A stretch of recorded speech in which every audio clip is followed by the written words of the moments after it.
the, oh, we're ready to go live on YouTube.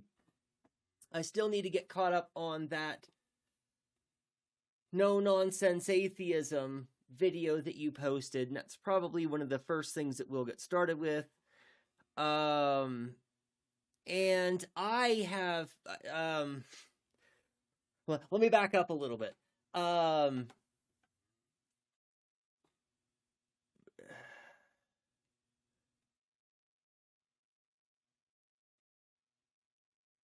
Well, we don't have to anyway.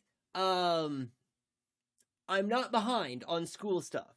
I'm actually pretty caught up on school stuff. Everything that I wanted to get done on Monday, I got done on Monday. Everything I wanted to get done on Tuesday, I got done on Tuesday. I almost always have stuff that overflows into Wednesday morning, so that I have to do stuff. And I didn't have any overflow, but I did have an optometrist appointment, so I wasn't able to get caught up on news and get caught up on stream stuff. So I sat down, picked up the song. Fuck the police! They can't control! We gotta take it back! Everyone get up and let's go! Good. So there's a few things that I have already fixed. Thank you for the bits, and the sound alert works perfectly. Thank you very much, Nova Rider, for the bits. Streaming right now. Oh, are you? On Twitch, do you know how I can double stream on another site? Yes. Ish. So, I use Aircast. Is that what it's? Oh, yes, Aircast. I was not able to find a free software, a free way to be able to multi-broadcast. But I was able to find a very inexpensive one. I use Aircast. It costs me, I think, $3.90 every month to have the service. So it's I'll put it in. Sorry. Oh, you're talking to somebody else. Gotcha. OBS stream cam. Called virtual cam. Okay, there you go. That might be better than Aircast. I might actually take a look at that too. Though, I mean, I'm happy with Aircast. I don't have a problem with it, but it would be nice to not have to pay the money. And I do want to take a minute and try and fix my and thank you for the bits again, by the way, Nova Rider. I always really appreciate you dropping a few bits here and there. And I'm glad I got the sound alert working for that.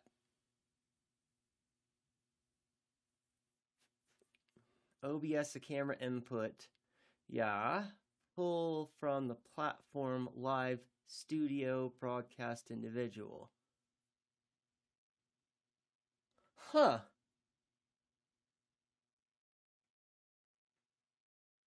Okay, I'll look into that, because I know how to use OBS as a virtual camera. That's all you do. And then I yeah, okay.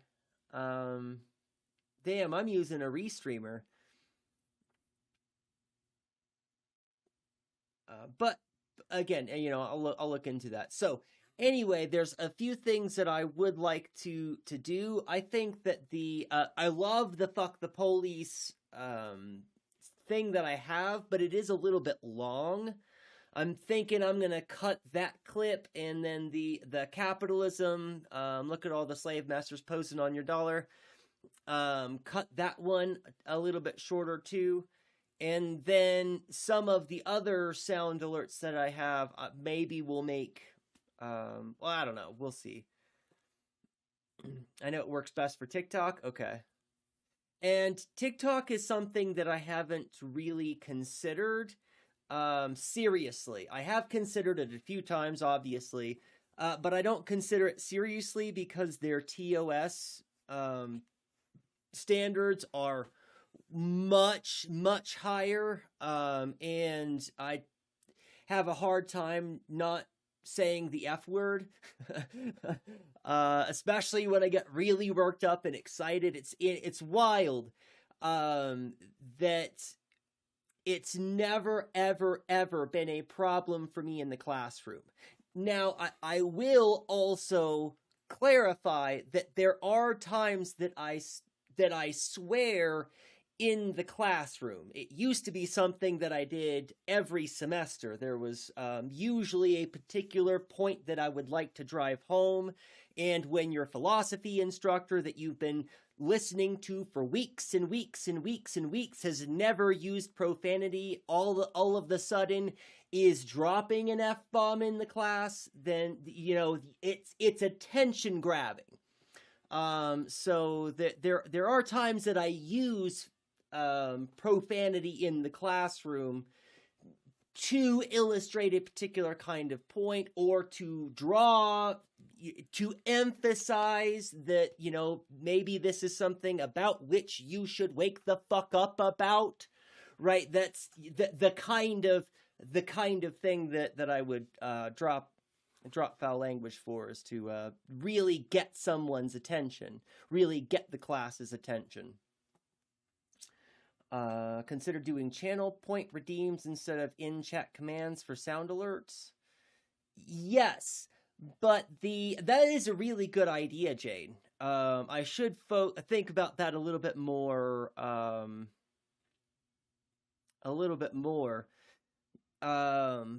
Because I should do that. The reason why I haven't is because I don't know how to really do that with Firebot yet.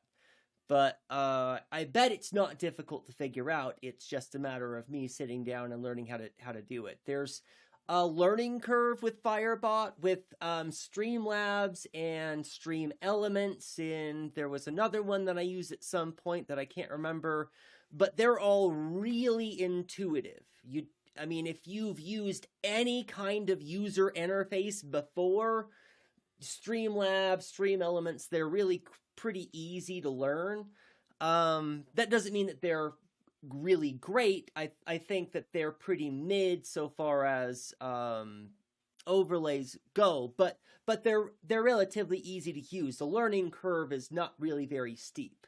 With Firebot, there is a very steep learning curve because it's open source. It's like using a Linux machine versus a Windows machine.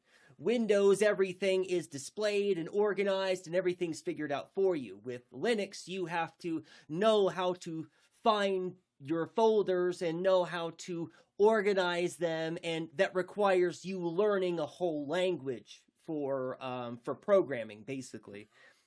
So with Firebot, you do have to actually know the $ vars, or whatever they're called. There's probably a less newbie term for the language that you need for overlays. If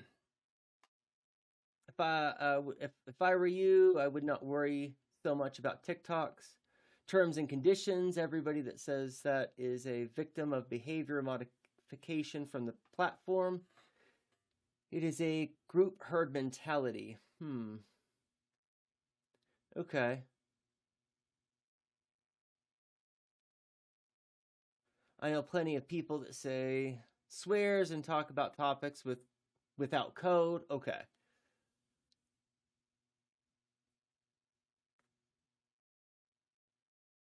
That's kind of what I figured. They punish you at randomly, so you act like the panopticon is watching. Right. That's good. And that's a good reference too. It's been a while since we've had a conversation about the panopticon. You can do everything right and we'll still get a random invalid violations. Just appeal and move on. Okay, I gotcha. Oh, well then maybe I'll consider. TikTok is that's where the kids are. There's a lot of that would increase my exposure for sure.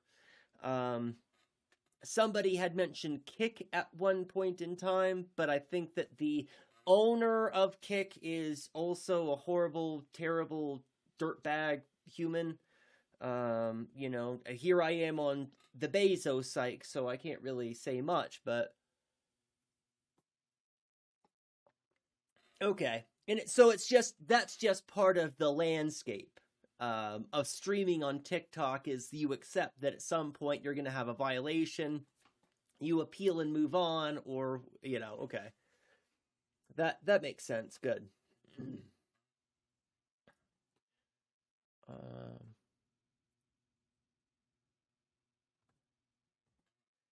Aiden Ross, that's the guy. Bought Trump a Cybertruck and gave it to him. Okay. He founded Kick. Aiden Ross is, that's right. I think you're the one who gave me that information last time, too. I'd say don't go for it. Twitch and YouTube are enough.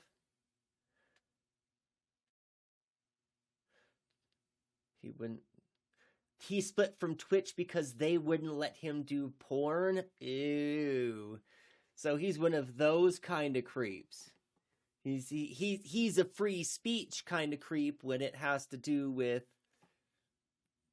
maintaining the patriarchy and the objectification of bodies. And that's, I think that TikTok, well, I do get some exposure to TikTok, my shorts. If I, when I make clips, and I've talked about this over and over and over and over again, that if I really wanted to grow my channel, the thing that I could do to grow my channel is to go back and watch my old streams so that I can take clips and then put them on TikTok. That seems to be one of the best ways that I get exposure and that I get, but at the same time, it's not really doing that much because I haven't increased my regular audience by very much over the last several months. Thank you, those of you who keep showing up. I really appreciate you. You are the core of this channel. Right? The reason why I show up every week is because you all keep showing up too. So, you know, that's, you all are enough, but exposure would be nice. Growing the channel would probably be nice.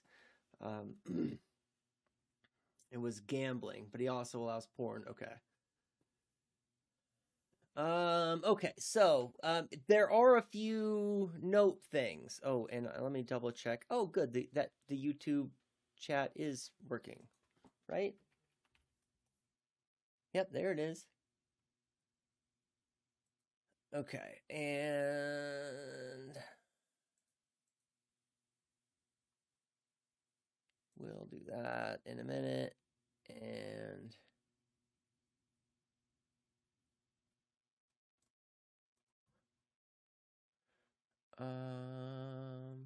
yeah, and as a quick note too, your comment at the very beginning of stream about the flooded riparian zones.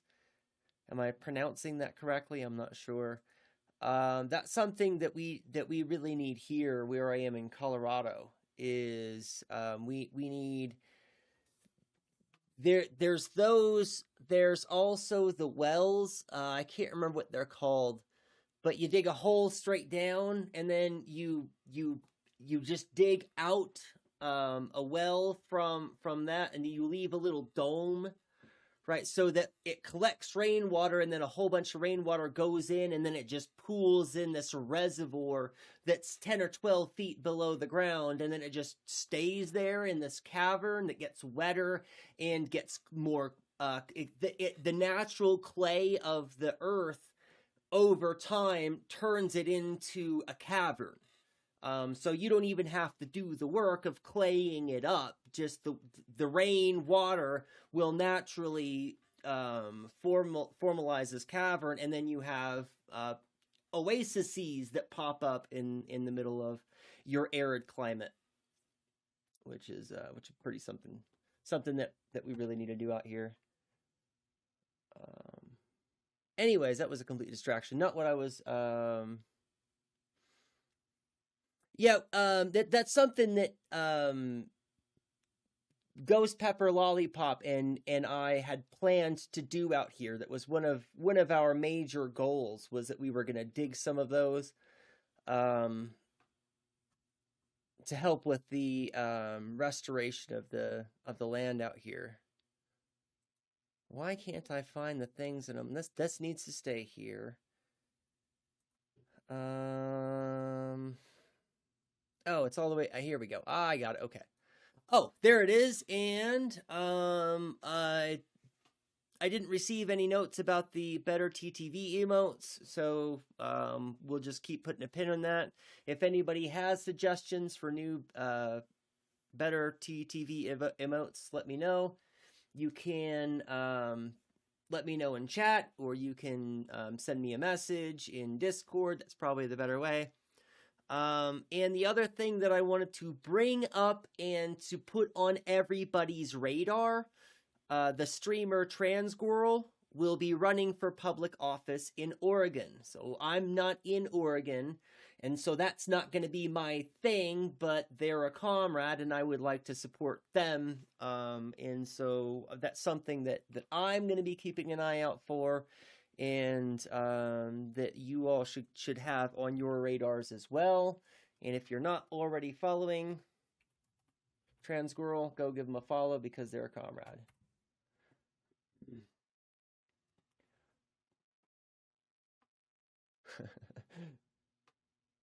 Cool. And that's going to be in Oregon. They're going to be running for public office. So keep an eye out. And I think those are the only things that I wanted to housekeeping. Yes, but no. There's one other thing that that I want to bring specific attention to. Well, let me just throw it out there, and then we'll go from there. I should have had this ready, but I didn't.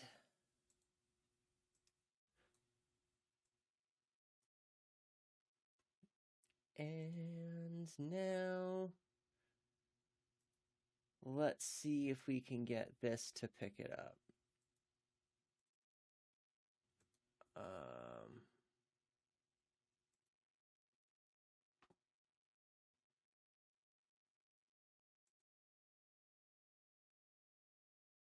Oh, that's weird. Okay. Okay. It looks like maybe that's all of it.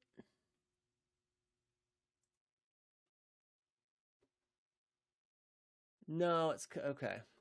Let me take a minute and adjust this thing.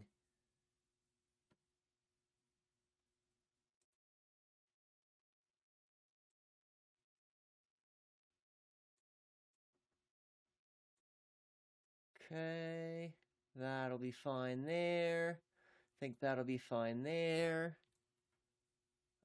We don't need the comments, really. Well, yeah, we don't really need the comments.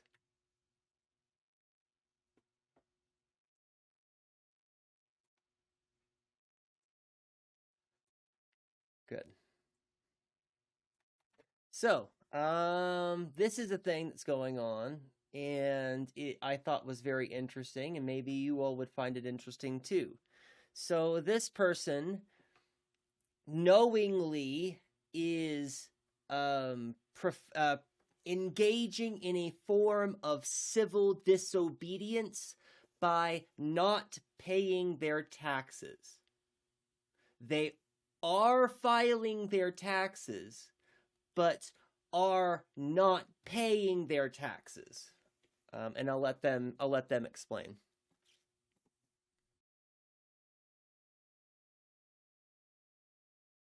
In a minute, I will let them explain. Because the government is... Okay, how do I get the video to restart? It's Instagram, so maybe it doesn't. Here, let me try this.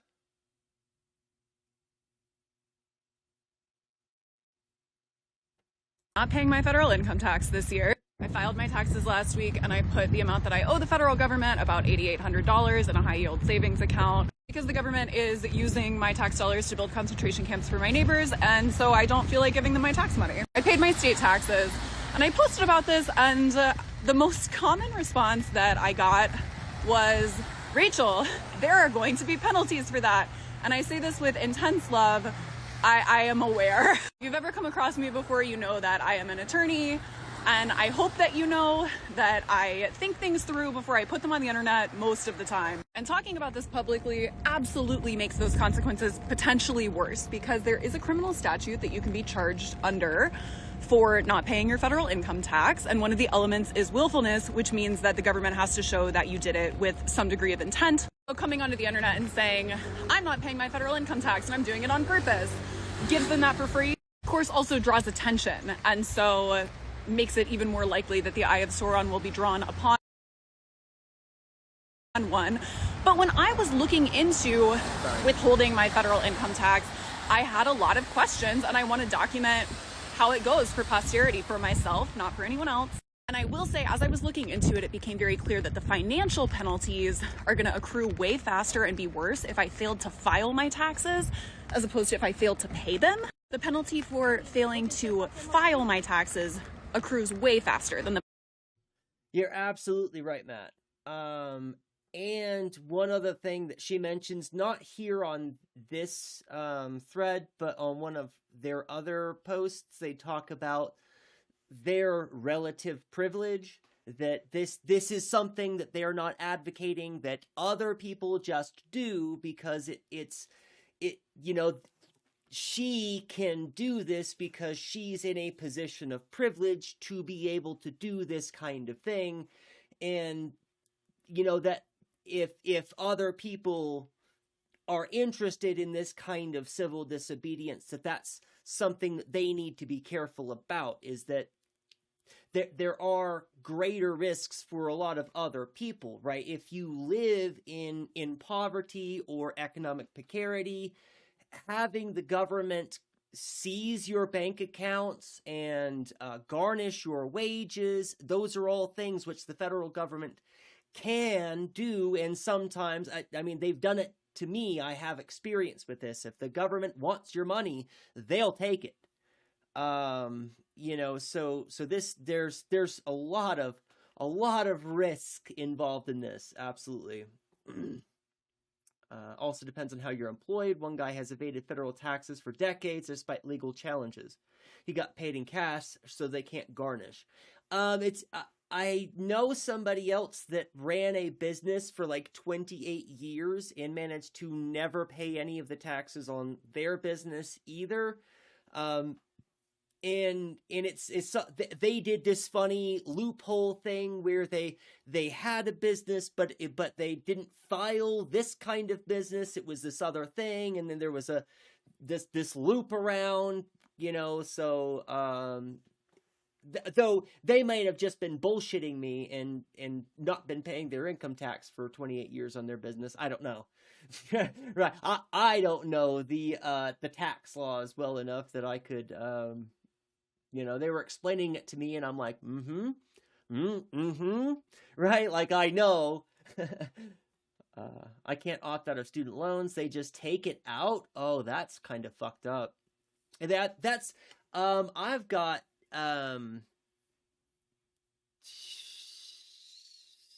want to say it's $79,000, maybe. Actually, now that I think about it, it might be more like $82,000, but it's a lot. I have a lot of student loan debt that I haven't touched at all. But I make such poverty wages. I'm so poor that, I used to have to apply year after year after year after year for a deferment, and after like 8 or so years, at some point you no longer have to call back every year and get a deferment. They just accept that you're poor as shit and that you're never going to be able to pay it. And I'm in that boat. I'm in a semi-perpetual deferment.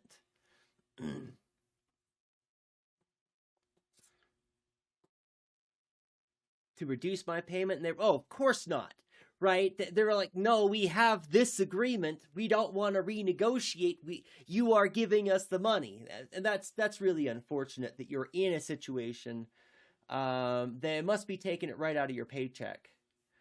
Kind of glad I've never been employed or had a bank account. Right.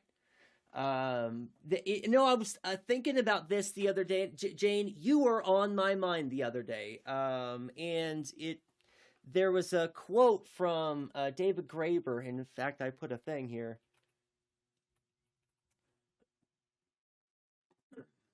Let's see if the trigger is actually going to trigger it. Right. Don't forget the modern conceptions of productivity are built on presuppositions of economic boon, extraction, and exploitation. And here's a quote from David Graeber. I would like then to end by putting in a good word for non-industrious poor. At least they aren't hurting anyone. Insofar as the time they are taking off from work is being spent with friends and family, enjoying and caring for those they love, and they're probably improving the world more than we acknowledge.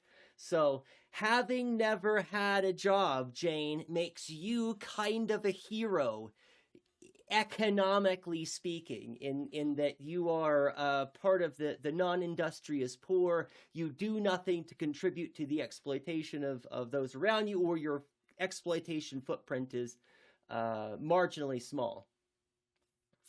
So it popped into my head the other day. This is out of my bank account, but there's no avoiding it. I didn't have to give them my bank account info. They found it themselves. What? Yeah, I also don't recommend. Don't enter the workforce if you can help it. See, and that should be illegal. It should be illegal for a debt company or for anyone to contact your bank and for your bank to turn over your private account information. That's fucked up.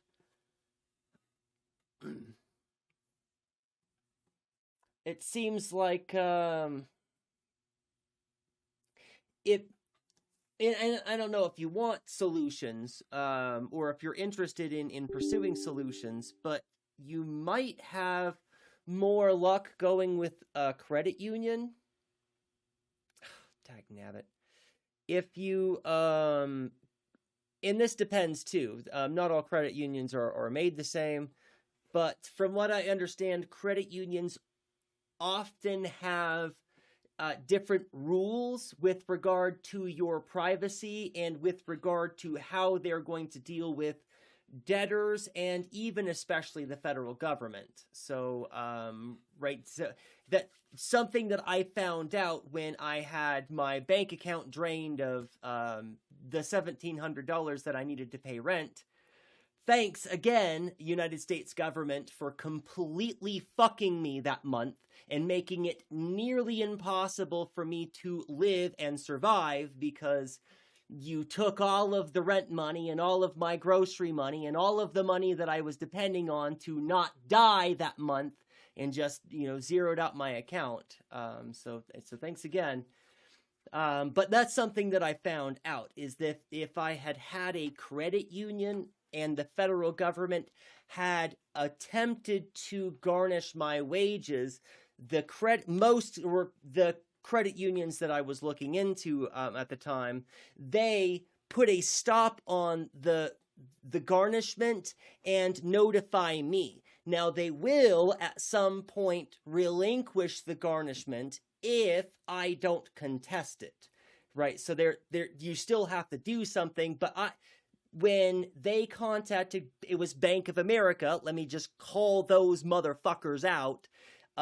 When the federal government contacted Bank of America, they said, here you go, here's all the money. Here's everything in Waxing's account. Here you go, federal government, every single fucking penny, here you go. No questions, immediately, just drained the account. Checking account and savings. Drained both of my accounts. Though I only had like $120 in the savings account. I set it with my debit card, but the money kept coming out after I reported the card stolen.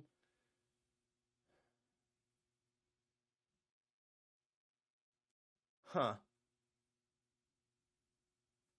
Right. The government said, "Have you tried not being poor, Brokey?" Yeah, that's pretty much what it was. And that was painful. It was one of the roughest times financially that my wife and I went through together. We were in Virginia Beach, which was a really expensive place. It was a mistake for us to have moved there in the first place, and we were trying to figure out how to get out of Virginia Beach because it was just overwhelmingly unaffordable. And we were saving up to get our rent paid and saving up so that we could have enough for our groceries. And we were like, okay, we this month we have to figure out how to not die. And that morning I woke up to pay rent and had zero money. It was really not a good time. Not fun. Not good times. But I'm in a better place now. So anyways, let me finish. Let me let them finish out. I forgot that I interrupted them. Penalty for failing to pay them, and so I did file them. And I am aware that talking about it on the internet, and I want everyone to be aware that talking about this stuff on the internet massively increases your risk. It's one of the reasons why when people engage in civil disobedience, they don't talk about it publicly, and then lots of people who are wondering what would happen if they were to do something have no idea. So this is a calculated additional risk that I think is worth it. The failure to pay federal income tax, I took a look at the statute, and most likely the statutory maximum, if convicted, is a year. It's a federal misdemeanor, and they can also assess a $25,000 fine. And I asked myself in a vacuum, I'm waiting for the bus. I asked myself if in a vacuum, I was confronted with the question of, would I rather give the government $9,000 to put towards building concentration camps or run the risk of being convicted of a federal misdemeanor? I would certainly say I would rather run the risk of being convicted of a federal misdemeanor. And so if I feel that way in a vacuum, I am going to act that way in real life. Because how I think of myself and whether or not I live in accordance with how I think of myself, that matters to me a lot. So anyway, I will be documenting. You can follow along. I will be writing up some of my reasoning more at length on Substack this week. And stay tuned. And thank you for your concern. I really do appreciate it. Just like, y'all, I promise. I know. I'm ready.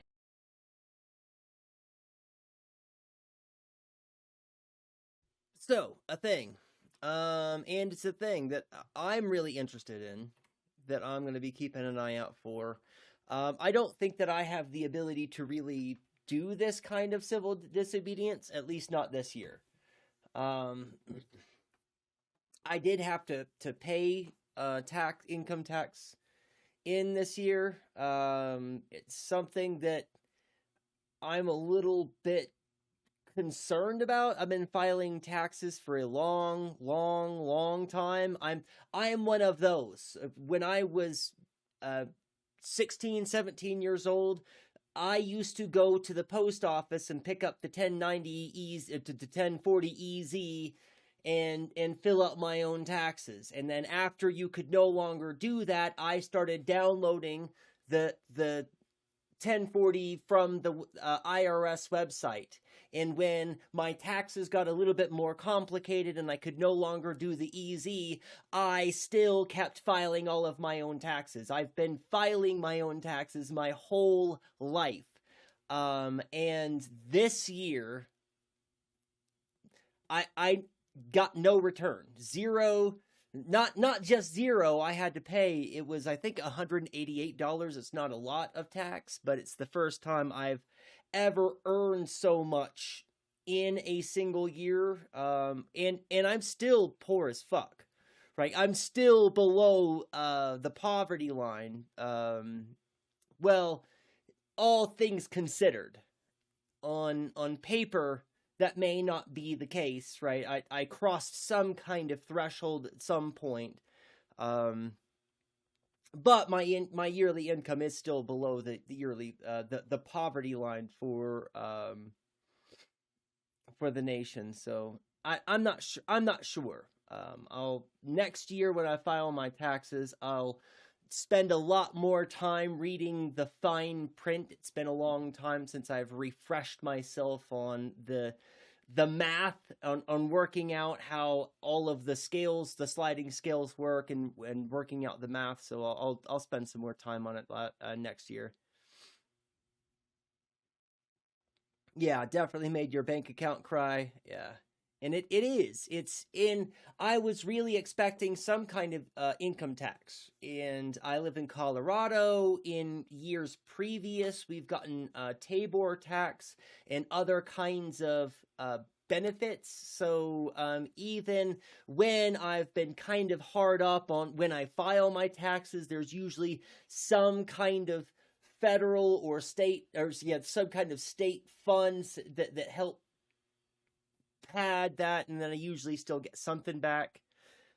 This year, nothing. Our Tabor is dry. That we used all of the funds. There was no leftover money for, and most states don't even have that kind of thing. So I can't explain in great detail how it works, but there's some kind of statute in Colorado where if there's unspent money that's allocated for certain kinds of things, that unspent money at the end of the year goes back. It's tax dollars, and that some of that tax dollars goes back to taxpayers, which is really super awesome. Thank you, Colorado, for having that kind of thing in the first place. But again, this year there just wasn't really any surplus, so they spent all the money. I was expecting more to pay more because of a rogue 1099 I didn't usually have.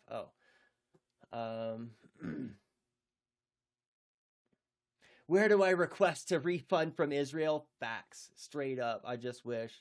To the no nonsense spirituality video? Yes, absolutely. That's where we are just about to head. Oh, did I share this in chat? I did share this in chat.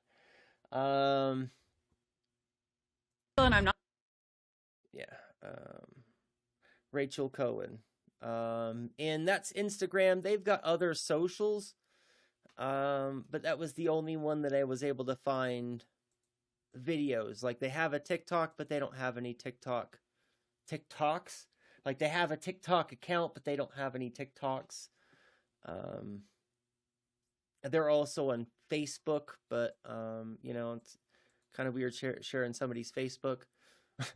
Anyway, on to the video. Here. This one. Go away. Go away.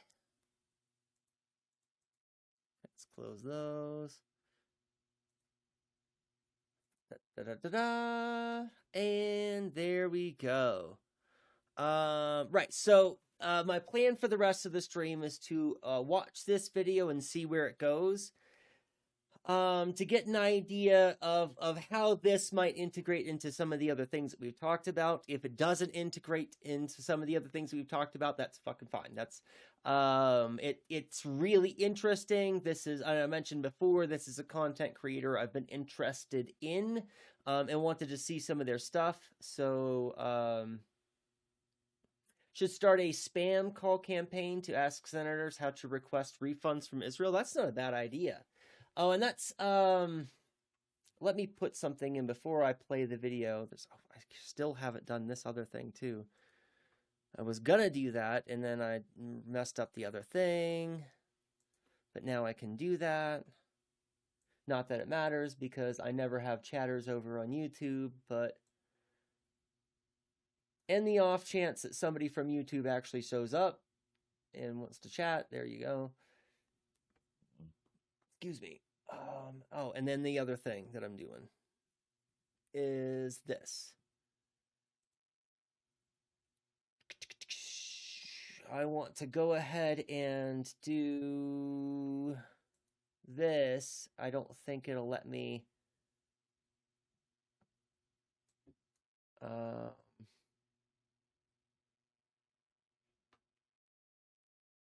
It's going to be a while. Okay, so I'm going to come back around.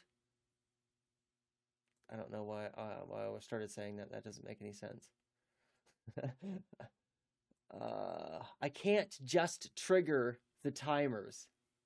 So here's what I'll do. I'm going to go into the thing, and this is what it says. This is this week's to-do list. I've been pretty slack about this. Oh, I can test the effects.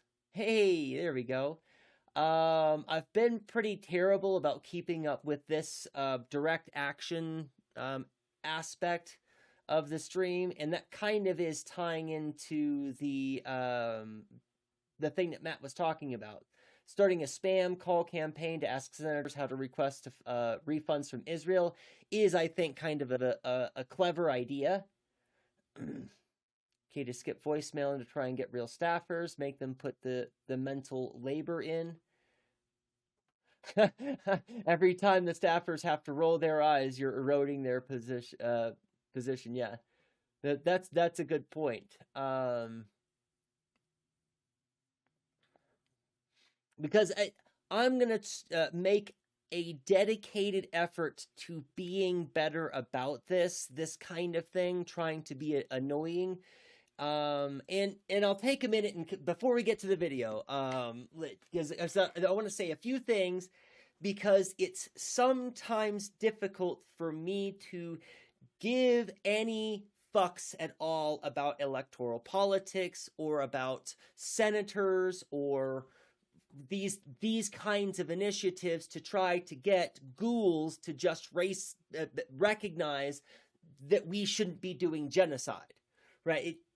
And I have a hard time with that. I have a hard time being patient with that sometimes, or seeing the value of that. But I believe that there probably is, or actually I know there's quantifiable evidence to support that, as Matt is suggesting here, harassing, even if you're just harassing the staffers and aides, that is a kind of thing that has an effect.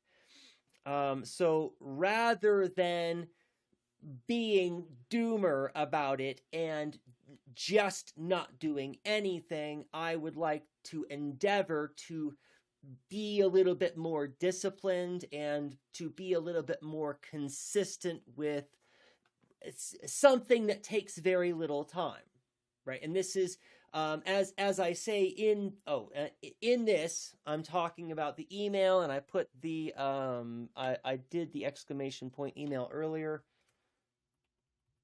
It's just too much to put all in one message. So you can email this, or you can call their office and leave a message, or you can call their office and then get through the prompts and then just recite this to whoever answers the phone. Hi, my name is Waxing, and I'm a constituent from your city and state. I'm writing to urge you to support legislation to block the sale of bombs and bulldozers to the Israeli military. Senator, whoever you're contacting, please consider the wills and well-being of your constituents. American taxpayers didn't ask for this war, and overwhelmingly do not support the U.S. abetting international war crimes.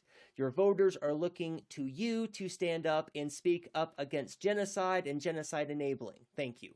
And this is, I would say, this is kind of lib speak.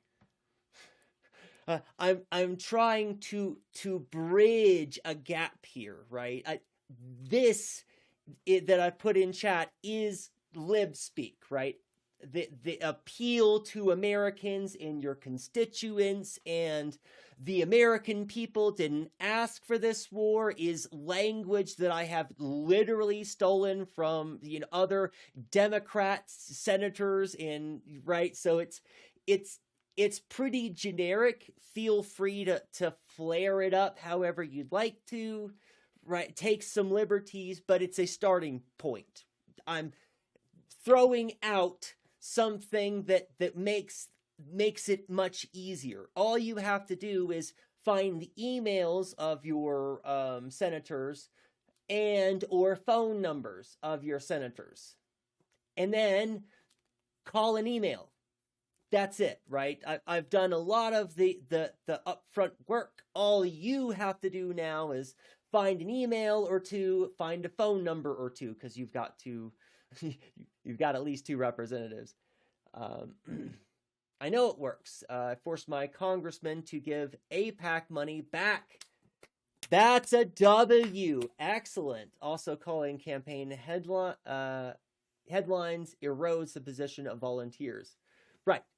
You're breaking them down, helping those people who are volunteering in the campaign, helping those people realize that they should give a shit about genocide and genocide enabling too.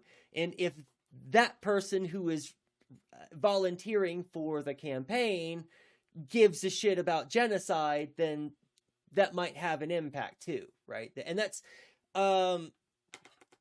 we have to try everything at this point, a diversity of tactics. And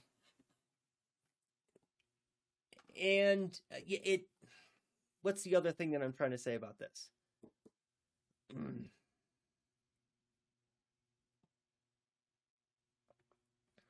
For somebody who looks like me, right? I am trans, but I am passing. Somebody who looks like me enjoys a lot of relative privilege, and there's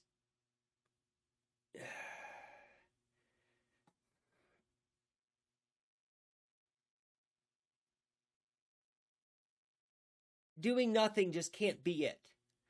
And I don't want to disparage this that we have, or this thing that I do on Twitch, but at the end of the day, much of what this is me coming onto the internet to say words. And we know that being right about things on the internet doesn't make the world a better place. It doesn't change people's mind. It doesn't change people's material conditions, and it doesn't bring about revolution. Right? So, this has value to me, my mental health, my mental well-being. It has value to us, I think, that we've learned a lot from each other, exchanged an incredible amount of ideas, that we're trying to build community, and we're supporting each other, and we're affirming each other in our identities and in our struggles. That's all fantastic. But when it comes down to the fact that we are quickly descending into a fascist hellscape that is becoming increasingly racist, increasingly transphobic, increasingly genocidal, increasingly dangerous for people to live in, I have to do more than coming on the internet and saying words that I think are right. And so I'm just trying to do a little bit more. Yes, we are getting to the video chat. I'm sorry. That's what I wanted to say. I was wrapping that up. I just wanted to get that out because I feel a lot of emotions about it. I feel a lot of ways, and a lot of the ways that I feel are upsetting. But being able to do something, I think, helps make me feel better, is what I'm getting at. Okay, this needs to go away so that doesn't interfere with this, because that won't be able to play. Good. So let's get to our video. Yes. What annoys me about atheists as an atheist. So here's my list for what annoys me about my own camp and my own community. And I'm doing this one because I recently got annoyed with atheists personally, and I wish every camp was better at calling itself out on its own BS rather than just calling out everyone else on their own BS. So I want Christians, for example, to be more honest about the problems in their own camp or their own doubts. And if I want that from other people, it's something that I also have to participate in, which is easy for me this week because some atheists annoyed me this week. So let's talk about it. First on my list is a lack of empathy for those who deconstruct to atheism. And this came up for me last week when I was on the Myth Vision YouTube channel. Go check it out. It was one of my favorite conversations that I've had all year. We went to a lot of nuanced spaces. I was able to talk a lot about my story, and some things, just some nuanced stuff. But this comment section really came after me. And this isn't about me being defensive, like I get negative comments all day, every day. But what bothered me about these specific negative comments is because they lacked so much empathy for what it's like to go through a religious deconstruction.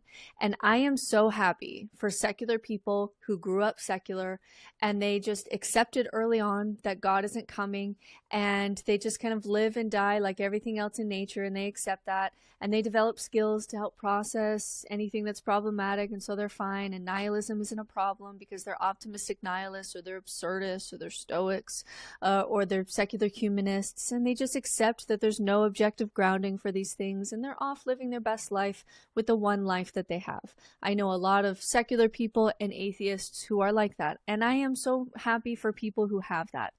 I didn't.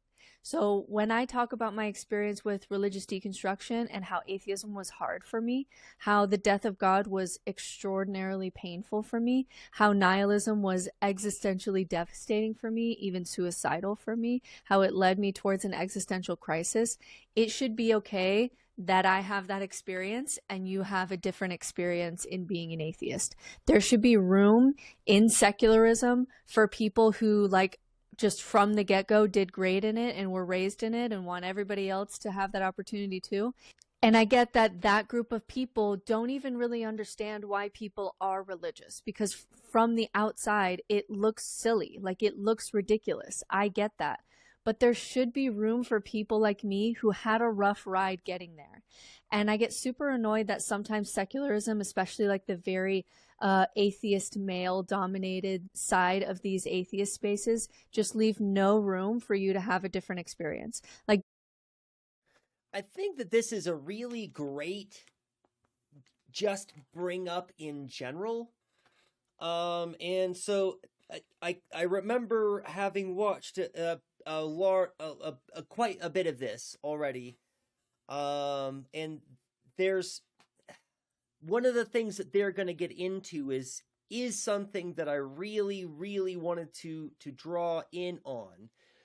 And this is the way that communities use shame and depend on shame in a way that is, rather than being productive, is often toxic and self-sabotaging. One of the other videos that I want to talk about in the future is Dr. Fatima just came out with one, how to anti-AI better. And kind of the main thrust of that, I don't want to spoil too much of it, but a lot of the main thrust is that when we shame people for being a certain way, that doesn't make them not want to be that way.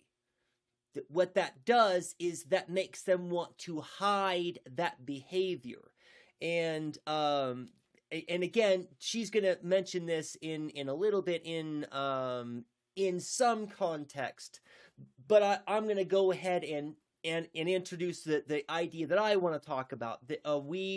We're reading an article, I want to say it's been 2 months now, about how sometimes in leftist spaces, the way that leftist, and I shouldn't say leftist here because it's more about like Democrats and those who are not quite left, but those who are still kind of leftish but are engaging in the electoral politics, or maybe not sure where they are, but in these groups anyways, with Democrats and in these other big tent coalition organizations, that the way that they deal with sexism, with rape culture, and the way that they deal with racism, the way that communities typically deal with these things doesn't prevent people from being sexist or racist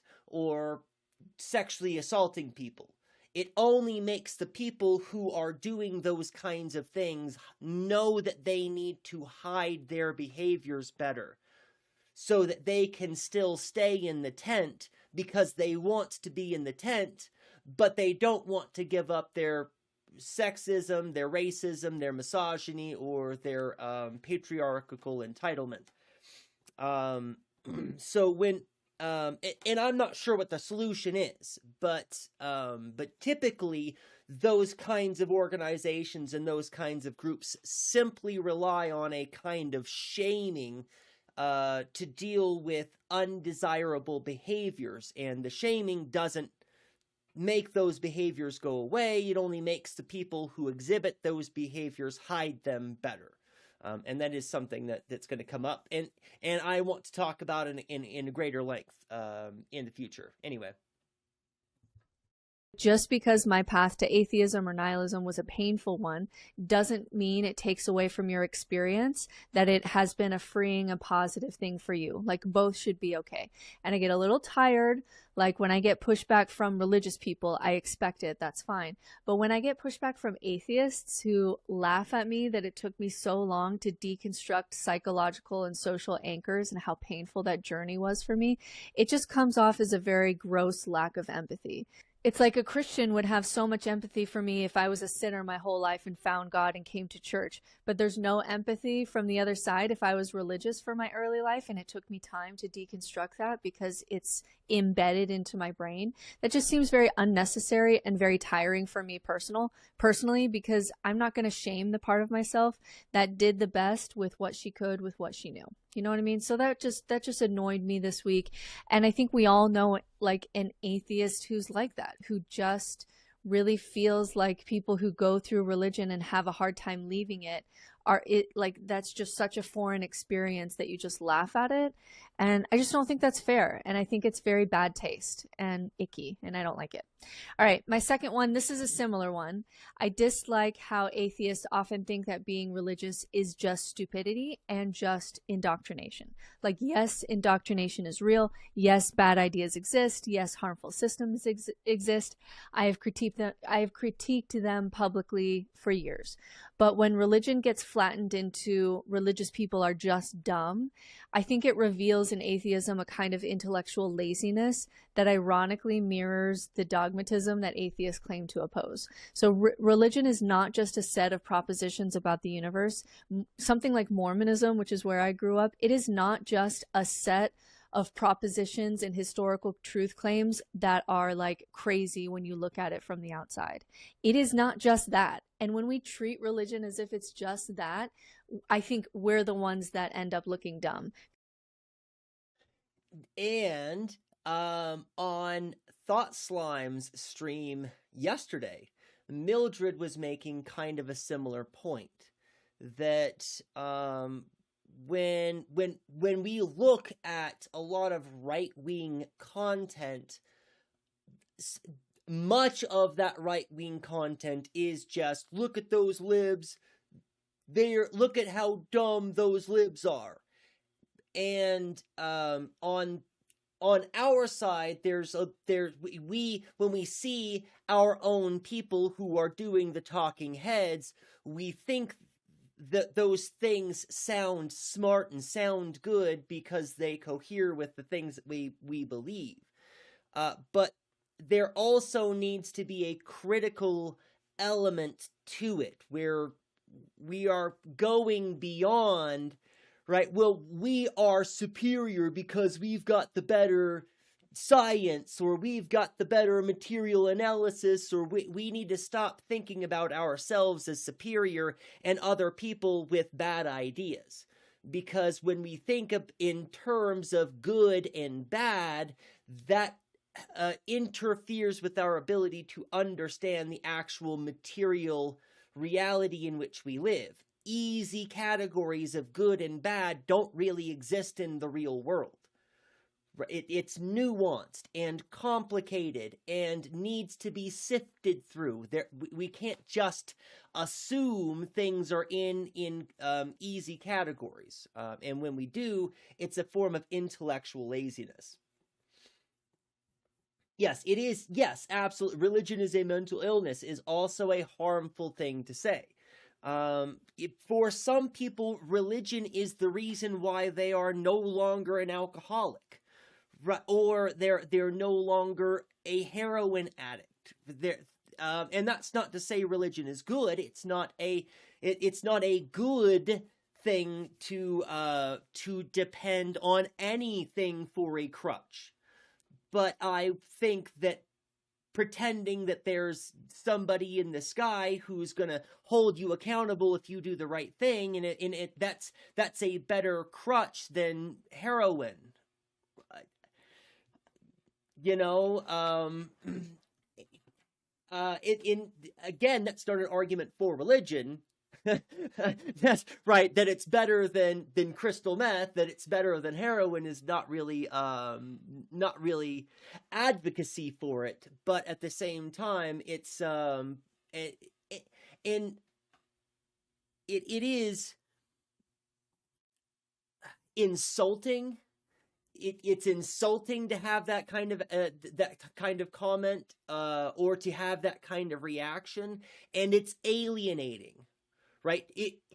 Is it the case that what you want your language to do is to make that other person want to never speak to you again? Right? Because if what you want to do with your language is to help someone understand that maybe religion is an emotional crutch that they could do without, name calling them or gaslighting them or making them feel insecure or making them feel inferior, none of those things are helping. Right? That's not the right approach ever, at all. Good point. Exactly. Because religion is also attachment theory. It's community bonding. It's mortality management. It's identity formation. It's ritualized nervous system regulation. It's intergenerational meaning transfer from grandparent to parent to child. That's something else that I forgot about. The religiosity. So religiosity is a different kind of practice. There are people who go to church who consider themselves Catholic or Mormon or whatever, but they actually don't believe the faith at all. They're not religious people, but they enjoy the religiosity. They enjoy the ritual. They enjoy that there's a place that they know that they can go to. They enjoy that there's a community, the going through the motions or singing the hymns or doing the prayer, whatever it is. These things bring real relief, real catharsism to them. On this, cafeteria Christians, that's a good way to put it.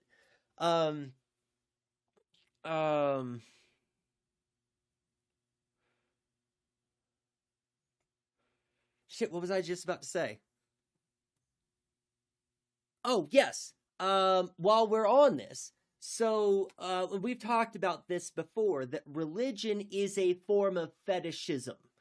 And I've been thinking an awful lot about different ways to talk about or think about or frame fetishism.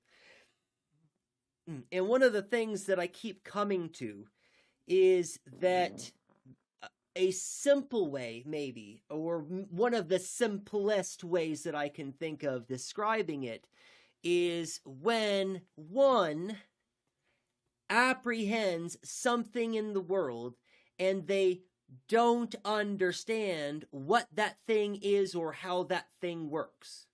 But they are able to take that which they apprehend and still use it, still make it into productive knowledge. So one of the examples that I've brought up before, I think that helps with this, is radio. Very few people have a real coherent understanding of how radio works. A bunch of copper wrapped around some iron with a brass whatever that thing is called, the receipt, the dialer. Most people don't really understand how radios work, but they know how to make a radio work. So they apprehend this whole thing which exists, the science and all of the apparatuses that make the technology possible, right? All of these things exist in the world, and most people don't understand those things. But they know how to figure out how to go to the store and buy a radio that they can turn on and make the radio work. They don't know how radio works, but they know how to make radio work. In this, the important thing to recognize with fetishism in this way is that in many instances it's tied to how we understand how we survive the world. This is kind of similar to the way that I was talking about confirmation bias in the last stream, and that's something that we're going to want to spend a little bit more time unpacking. I did a terrible job of, I think, talking about those ideas in last stream. But when we engage in the world in a certain way and then we don't die from it, when we engage in the world in a certain kind of way and don't die, this gives us a confirmation bias that the way that we are engaging with the world is good, is the right way, right? And people don't know how radio works, but it doesn't matter to them. They know how to engage the world in a way that is meaningful to them. They can take the thing that they don't understand and they can use it in a way that they do understand. And religion is this kind of thing. When our brains need a narrative, when our brains need an explanation, when we are desperate and hopeless and have nothing else except for madness and anxiety to fill in the gaps, having something that we can fill in the gaps so that we can maintain our mental capacity so that we don't lose our minds in an absurd world that's trying to kill us, right? It's a survival technique. And that people have adopted religion into their mechanism for not going insane and not losing it and being able to survive in this world isn't their fault. They're not given a lot of good options, right? We live in a world of imperialism and white supremacy, and none of these things are good, right? So with a lot of Christians, they don't want to identify with the things that they think are evil, but culturally this thing has been accepted as a good thing, right? So God of the gaps much, yes, absolutely. Well, and that's exactly right. It is about God of the gaps or God in the gaps, either the way that you want to think about it, for people who are already in a mentally unstable or mentally precarious place, having something to fill in some of those gaps so that they can leave the state of anxiety or leave the state of whatever they're in, whatever enables one to survive to the next day is better than the alternative. Anyway, back to the video.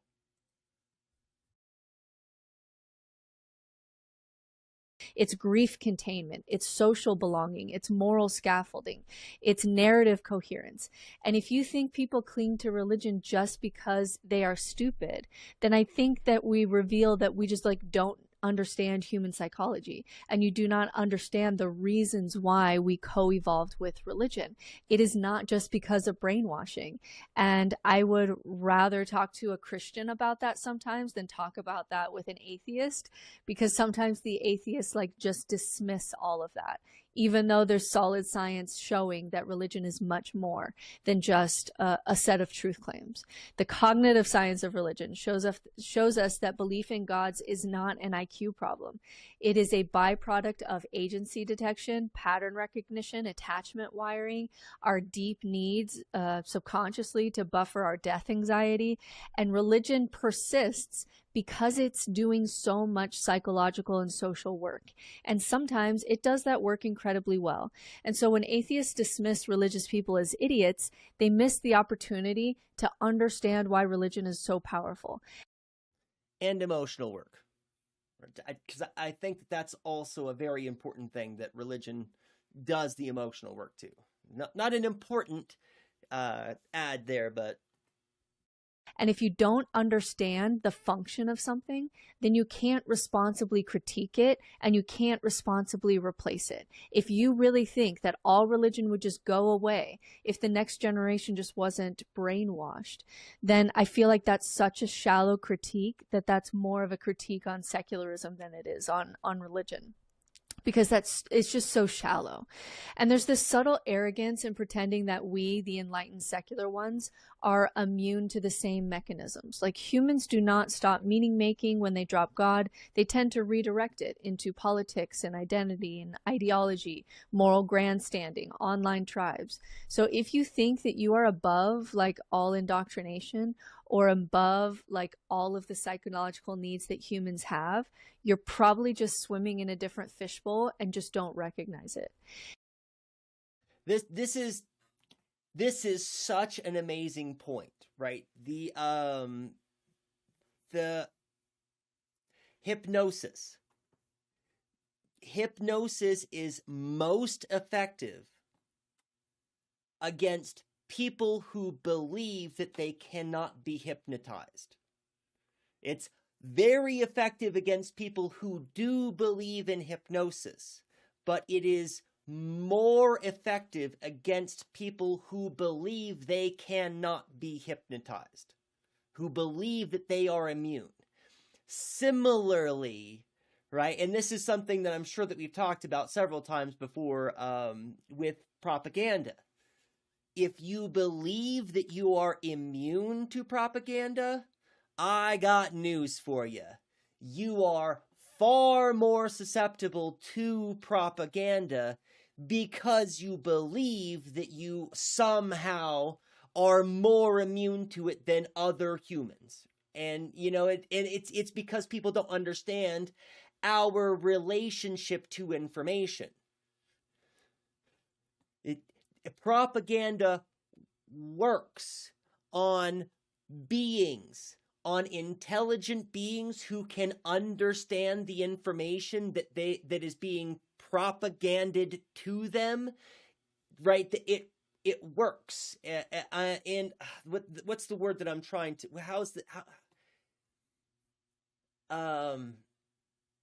organisms respond to stimuli in their environment. It's that kind of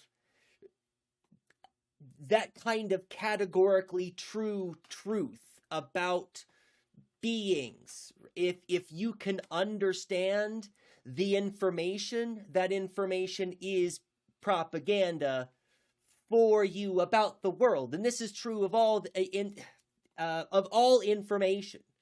Everything that you know as information is propaganda, either maintaining the system and maintaining the status quo, or something which is opposing or directly trying to undermine. In either case, you are a determined being who is, like every other animal, is going to react to stimuli in your environment.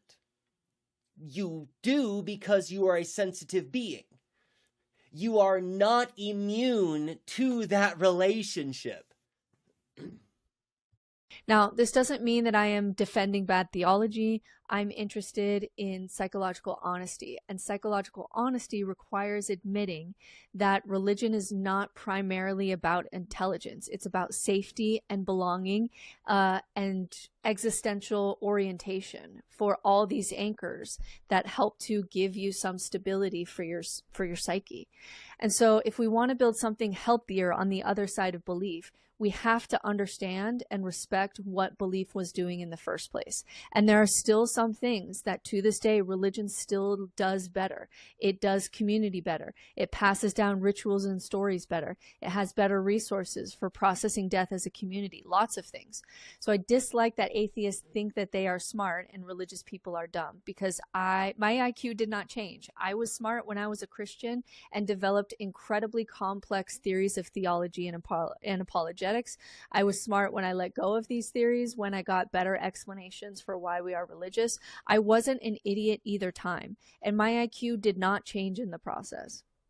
Also with this one, I think there's a lack of intellectual humility when you think you're smarter than everyone else, because this is what I was actually just, okay, so she's going to say it anyway. So, but I was going to say it doesn't help us as leftists. And for this whole thing, I can't help but see lots of parallels with, atheists and their Christian antagonism and leftists and their capitalist antagonisms. It doesn't do us any services to pretend that we are super smart and that those people are not, right? That doesn't help us understand our material conditions or how we help those people understand class consciousness. Believing that we are superior, believing that we're smarter, believing that those people haven't gone through the logical rigor, believing that those people are ignorant, or all of those things are not, rather than being helpful, those things interfere with our ability to do the job that we are supposed to be doing, which is spreading the class consciousness and getting people on board with taking responsibility for their own state of affairs. Rationality as an atheist is not grounded. If your ability to reason came about because of evolutionary processes, and evolution does not evolve us to see according to truth, but instead to see according to evolutionary fitness, then you actually have no objective ground to stand on that you are more rational anyways. Now, just because I give that point to the Christian apologists when they say your rationality isn't grounded, doesn't mean that we go back to God. It's just admitting that yes, there's a lack of ultimate groundedness when it comes to rationality. Even so, I think atheism is a better position than pretending that you have objective rationality or objective morality. But it's still a problem that should take this sense of high horse that we feel as atheists. So take Joe, I don't know if it's Foley or Foley. I think it's Foley, but I've heard it said both ways. He's the philosophical guy who's always on Alex O'Connor's YouTube channel, and they're talking about philosophy. And he said the thing that keeps him up at night is this problem, because both sides use circular reasoning. Like when you ground rationality in God or the Bible, that's circular reasoning, but it's circular reasoning that's self-sustaining.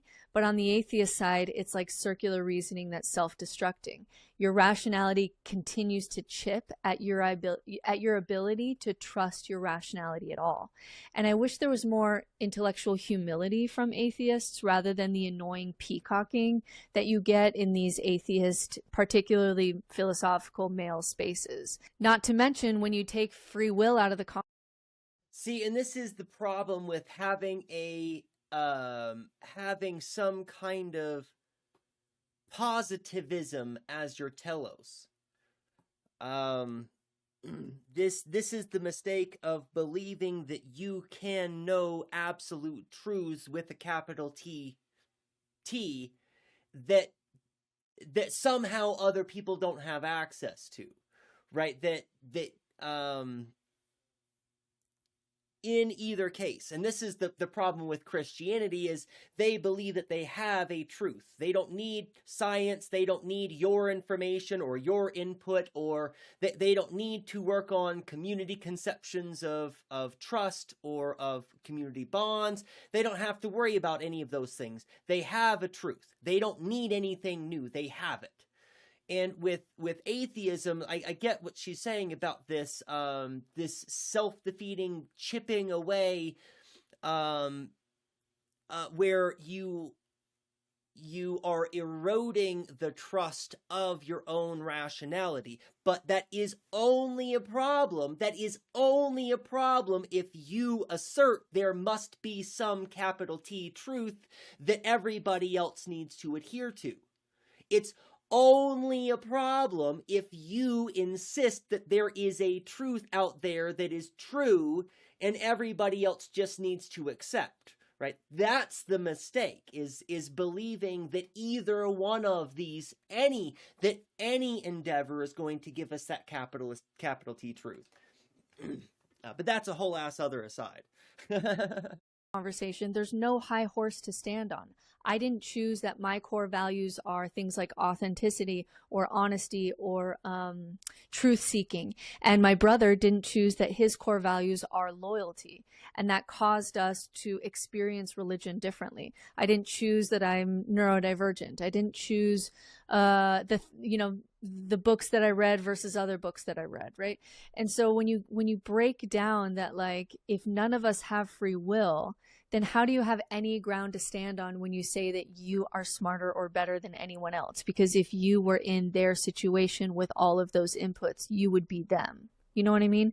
And so I just, like, it just gets so annoying. And there are some times where there are some spaces I go to where the religious people are much more humble and much more kind and much more available to listen to different perspectives and points of view than some atheist hangouts that I've been in, which are sometimes very one-dimensional and making fun about how everybody else is stupid.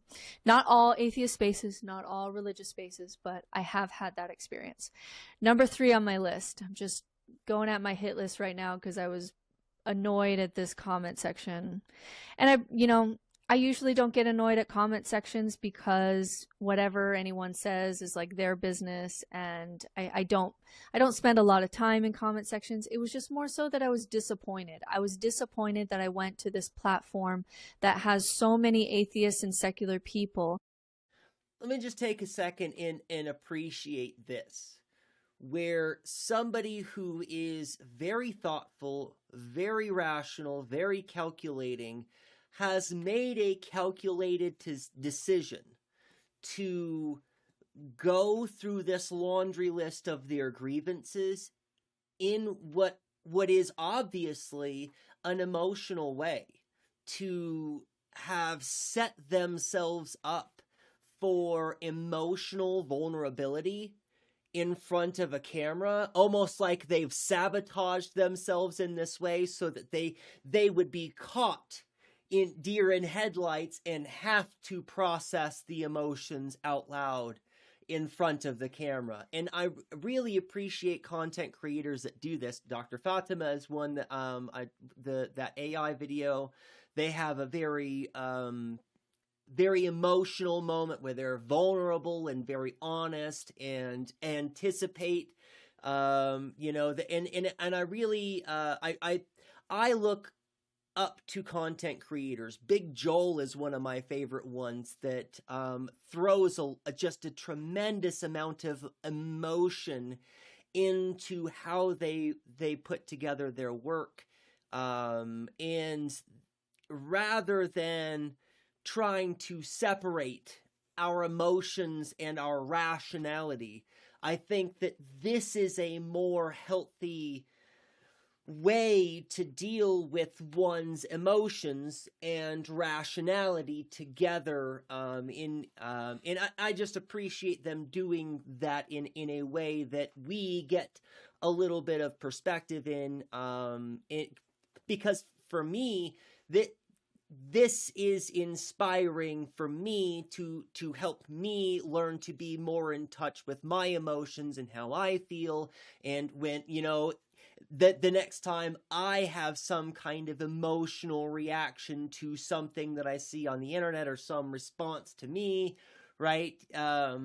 It'll be easier for me to remember that, oh, this is just a human thing. Humans have emotional but also rational responses to stimuli in the world. Engage with your emotions rationally, right? Rather than trying to bottle emotions and then focus on some kind of pretend pure rationality, because it would only be pure fantasy anyways. Engage with your emotions rationally, and that's the mature thing to do. And I just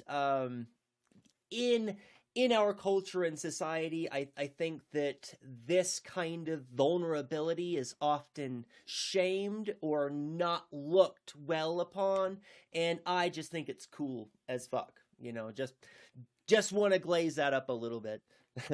And they couldn't make any space for my experience. And so I think I was just kind of hurt by that. You know what I mean? Because it feels like these are my people, in the sense that, like, I'm an atheist too. Why isn't my experience acceptable in these spaces? So that, it just kind of, that stung a little bit. I'm not going to lie. Okay, number 3. I dislike the intuition that all spirituality is bullshit by definition. I've literally walked atheists through all the science behind rituals, for example. There's so much science on the effectiveness of rituals, and they will still not participate because it's too damaging to their ego that they are above all of these things. I have literally walked atheists through tend to be men. Women, in my experience, tend to be much more open to the space. But I've literally walked atheists through the neuroscience of ritual, how repetitive embodied action regulates the nervous system, how synchronized movement and shared attention can increase oxytocin and social bonding. It can help you process emotions, how symbolic acts help the brain consolidate emotional memory and process it and let it go so that it's not bothering you, so it's not showing up in your body, how marking transitions through ritual reduces anxiety, increases meaning coherence.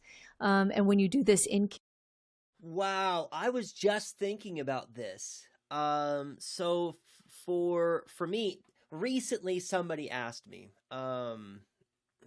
about my debt, because I was at a social engagement, and I was talking about how I don't have very much time in my schedule, but part of the reason why is because I'm working, extra so that I can get my debts paid off. And they asked, well, did you have some kind of help? Did you go to see someone? Did you have to hire somebody to help you figure out how to do your debt? And I said, no, it was just, for me, it was easy, was the lie. I didn't mean to lie, but I really hadn't thought about this very carefully. And I said, no, it was, I've always been kind of good with money, and it was just a matter of me learning how to be disciplined. And this, again, was kind of a lie. That's a massive understatement. What it took was lots and lots and lots of failure. It took lots and lots and lots of failure, with the knowledge ahead of time that failure was probably going to happen, because I didn't have any experience with this, because I wasn't disciplined, because I didn't know what I was doing. And so there was one aspect where I'm anticipating having to give myself grace for having made mistakes. But in that, I'm also looking forward to ways that I can improve when I fail, when I can't make my minimum payments on my credit cards. Let me think back on the mistakes that I have made, my miscalculations, what have I done wrong, and it took practice. And that practice, for me, required a book. And in this book, I have, week after week, I account for my paychecks. I have my paychecks written in, where there's the camera, where I get the paid, everything that I'm going to pay on the paychecks, and then the next paycheck, and then everything I'm going to get paid on everything I'm going to pay with the paychecks. And at first, it was very difficult for me to use the book until I built a relationship with that book and feeling good about myself for having accomplished things. Because at first, it was a catalog of my mistakes. At first, when I began putting that book together, it's on the other side, when I started putting that book together, it was a catalog of my mistakes. Then it was a catalog of my accountability, where I was no longer making mistakes, and I was keeping up with my payments, and I was keeping up with my dates, and I was keeping up with the minimum payments, until that became a ritual and a routine, and it's now habit. And after months and months and months and months of getting a little bit better and a little bit better and a little bit better and a little bit better, I got to the point where me and that book have a beautiful relationship. It makes me feel good to open the book up and go through the ritual, to go through this, and I don't need to at this point. I've reached a point where almost all of my debts are paid off. When I get my paychecks, I know that I'll have enough paychecks to cover all of the things all of the bills that I have. It's not necessary for me to maintain the book anymore, but it makes me feel good. It's to me rewarding to go through the habit, to go through the motions, to catalog, and then to be able to celebrate the numbers that I made happen. That now this plan that I had that was failing and failing and failing and failing, it stopped failing. That plan stopped failing and now is good for me and is helpful for me and is now, right? I have a different relationship with it. Oh yeah, that's a really good point too, Jane. And this cannot be said enough. Atheism is only one answer to one question. Right. It's not a whole life philosophy in itself. It's not everything. That is a very good point, Jane. I think that's 100% cannot be overstated.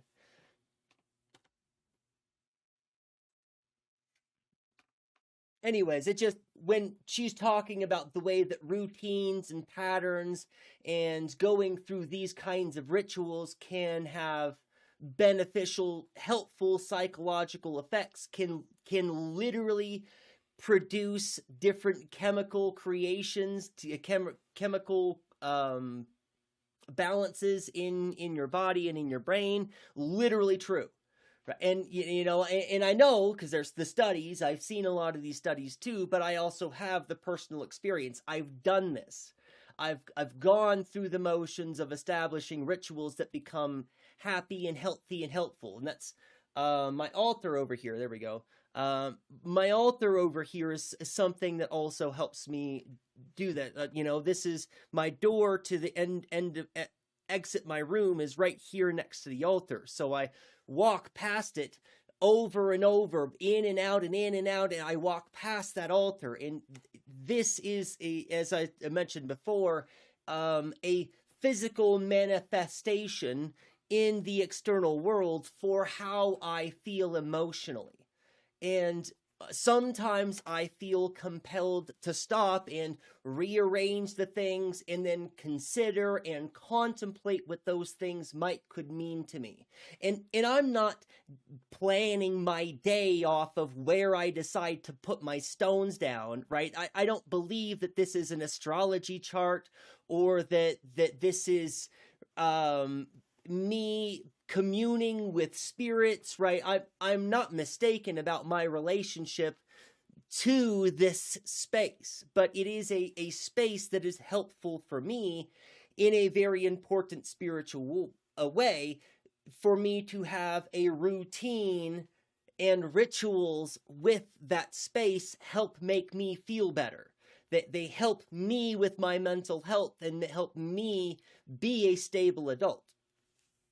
Welcome in, Scary Library. Good to see you. A lot of mysticism is really just about trying to be in touch with yourself, with your subconscious, with your own, trying to figure out what your identity actually is. I completely agree with that.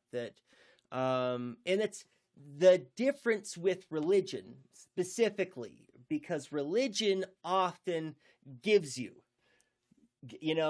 religion tells you what you are.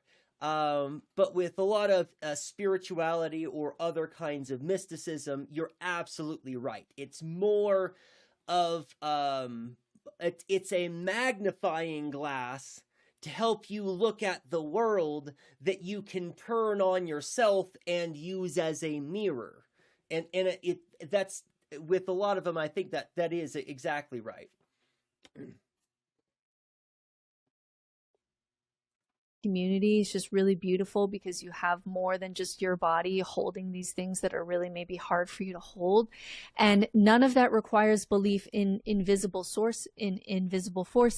I'm literally just showing them the science that all you need here is a body and a brain. I'm not doing anything metaphysical. Rituals scientifically help process emotions, increase pleasure, decrease pain, and mark values. So I'll show them the science behind doing something like a Samhain ritual around Halloween time, where you wear different clothing to mark the occasion. You write down something that you want to let go of during this time of Halloween and death and winter coming. And you use that as a way to reflect and dig into what's bubbling under the surface of your attention. You want to let go of something, so you write all about it. You throw it in a bonfire. And like, the fire's not magic, but the sensory intensity of the heat and the light and the smell creates this emotional environment, and it helps the brain encode closure. And then when you do this in community, like, we are in well-established scientific territory: co-regulation, narrative processing, social buffering against stress. Being witnessed changes how memory is stored. Being held by others changes how we metabolize shame. And then when you set an intention, and there's this cauldron of intention with all these other people, and you want what you want to lean into, you like what's bringing you life in the next chapter, and it works not because like the universe is tracking your vibration, but because the brain is predictive. When you consciously orient towards something, your attention system starts to scan for it. You're literally shaping your perception and cueing your brain towards what you want your brain to notice. And when you put that all together, you have this embodied, multisensory processing layered with communal regulation. And there is substantial, can be more effective in moving emotion through your body and letting something go and moving forward than purely something like cognitive reframing or cognitive behavioral therapy. Trauma researchers have been saying this for years. And so I'll walk an atheist through this and show them this is not capital N magic. It's not spells. It's not some energy frequency bullshit in the universe, but at the level of the brain, there's so much going on with these women who are gathering in their kind of medieval dresses and their cloaks for a Samhain ritual. And I'm showing them all of the solid peer-reviewed science and what's going on there. And they just won't even go there, even when the science is there, because it feels like participation is like contamination. It feels like they're slipping back into something that they worked hard to escape. Yeah, and I really like that she points to ego as one of the sources, one of the primary inhibitors for people believing truth about the world, because that's what she's talking about, right? That there are truths that we have studied scientifically. There are behaviors and responses and ways that the brain reacts to these kinds of things, and we have the science to prove it. And people's ego interferes with their ability to participate in those ideas, even when there's science, rigorous science to back it up. Witches have known for centuries that this works, but not why. Yeah, absolutely. And I've talked about before, prayer is magic.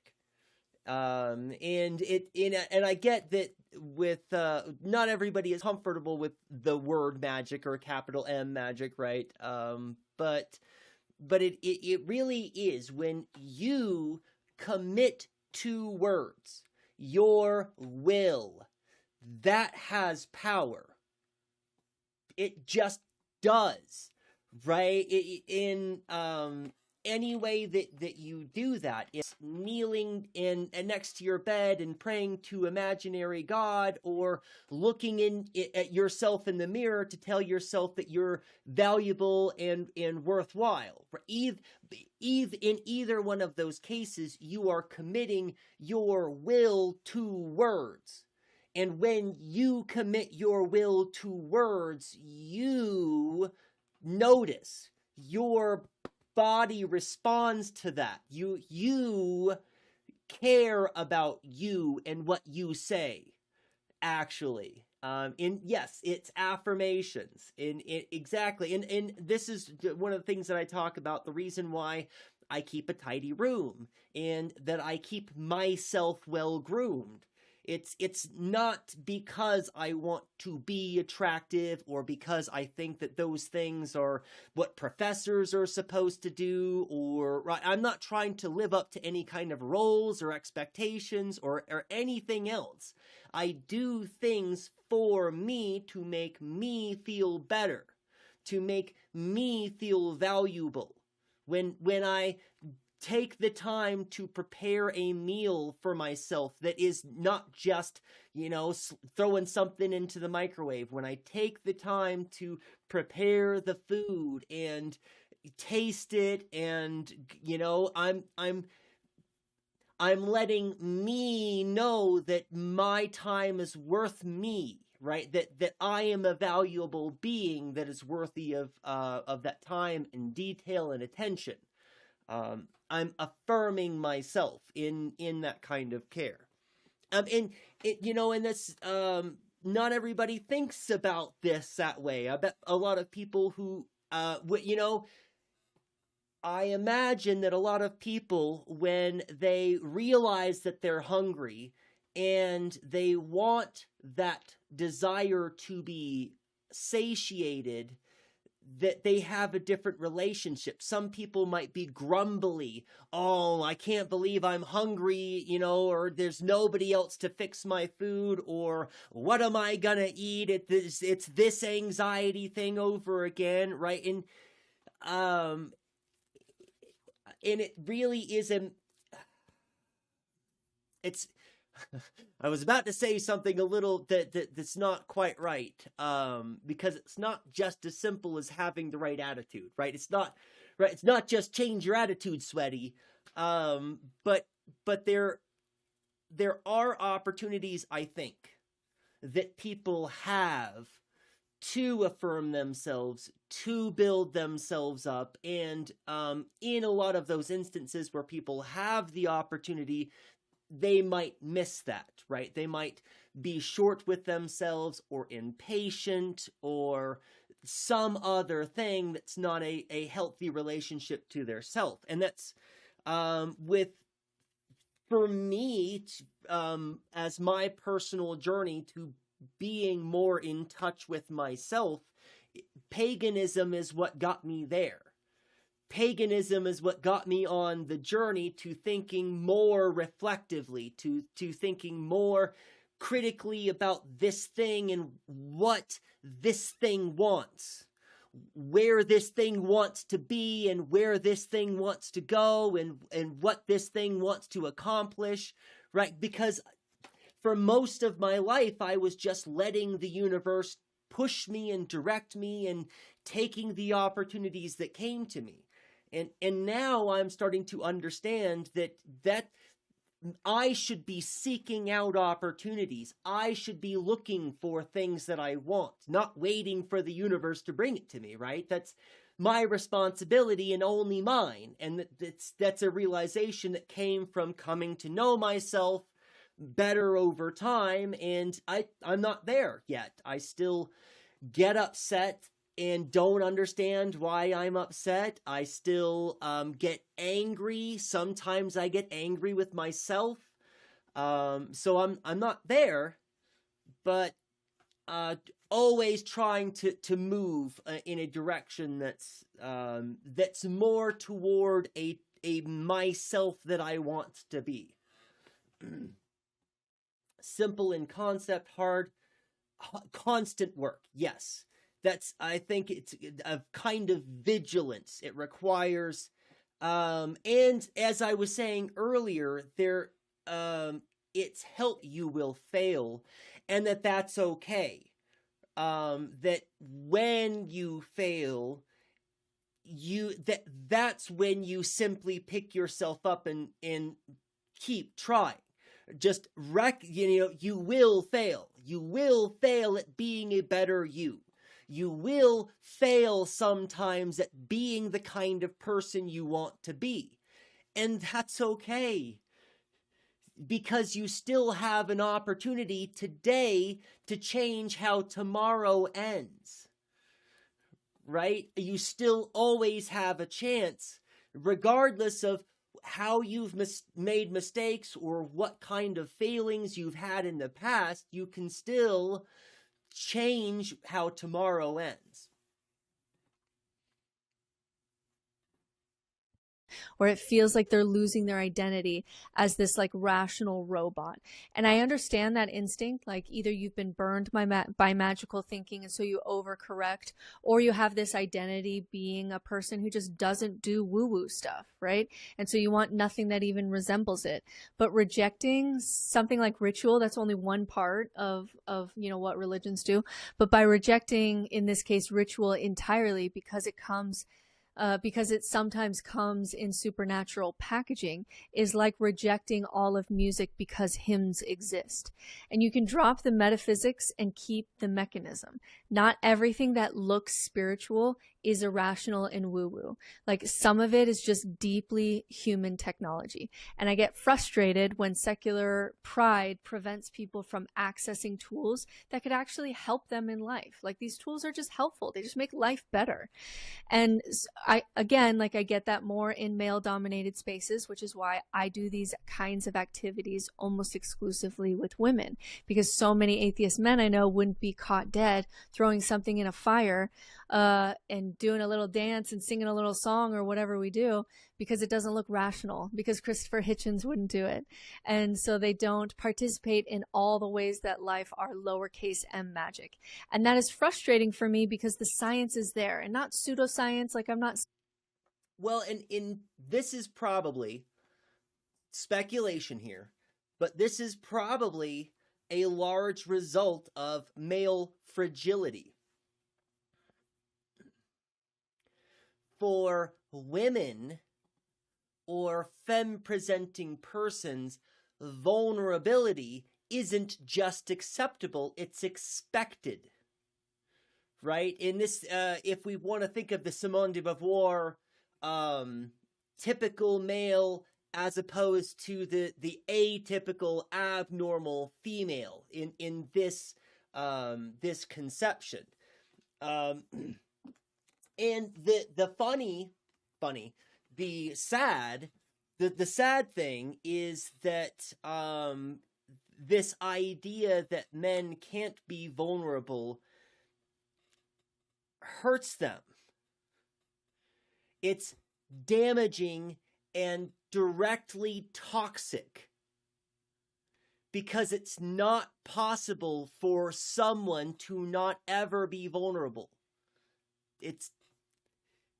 Humans are, right? And it's just really wild to me. This goes back to the thing that I was saying, that I had a hard time understanding how we ever got to this point where we were so divorced, right? That Aristotle, with all of the philosophies leading up to Aristotle, are all in material. They're all in the material reality. And then after Aristotle has this idea of abstracting ideas out of the materiality, and then all of civilization goes apeshit, just goes completely, loses their mind with this rationality, which is completely divorced from the material reality. And I'm like, well, how did this ever happen? How did we ever let it get so bad? But the explanation is in this conception of humans or mankind seeing themselves as divorced, as separate from nature, rather than being in nature, being nature itself, right? It's the patriarchy and cis heteronormativity. That's exactly right. And those things are, as it turns out, awfully toxic and not helpful to people, especially to men. Saying the science is there and like I'm just hiding stuff in quantum spookery and all of that. I'm saying like real studies with peer-reviewed results on how the brain and body work. But because it doesn't have the look or the identity signaling of these hyper-rational atheistic spaces, it's just all seen as bullshit. And no, not all atheists, and if you're on my channel, like maybe this just isn't you at all, but we all like, at least I do know a lot of people who are like that. Number 4 for me on my hit list this week is lack of community build. Trevor Noah recently pointed something out that I think secular spaces need to take more seriously in his discussion with Mom Donnie. He was talking about why the secular left struggles to organize and inspire the way that the right sometimes can, and the way that religious movements historically have been able to. And he floated this idea that part of it might be the decline of religion itself. That not because religion is politically correct, but religion trains people to believe in a future that doesn't yet exist and work towards it. And so religion says this is reality, and also we are collectively working towards something bigger and better than this reality. And it trains the imagination. It trains collective hope. It gives people a shared story, a shared ritual calendar, a shared moral horizon. And when that infrastructure disappears, especially on the political left, his idea was that something very real disappeared with it. The problem isn't that atheists don't believe in God. The problem is that we often don't replace what God belief with scaffolding. We deconstruct the metaphysics and then somehow assume that the social architecture will just hold itself up, but it doesn't. Churches, they gather weekly. They sing together. They eat together. They mourn together. They welcome children into the tribe. They bury parents. They show up when your marriage falls apart. They mark seasons. They create intergenerational continuity. They give people a role in a story. Do they give a lot of bad stuff too? Yes, I will always talk on this channel about all the bullshit. But what does secularism offer at scale?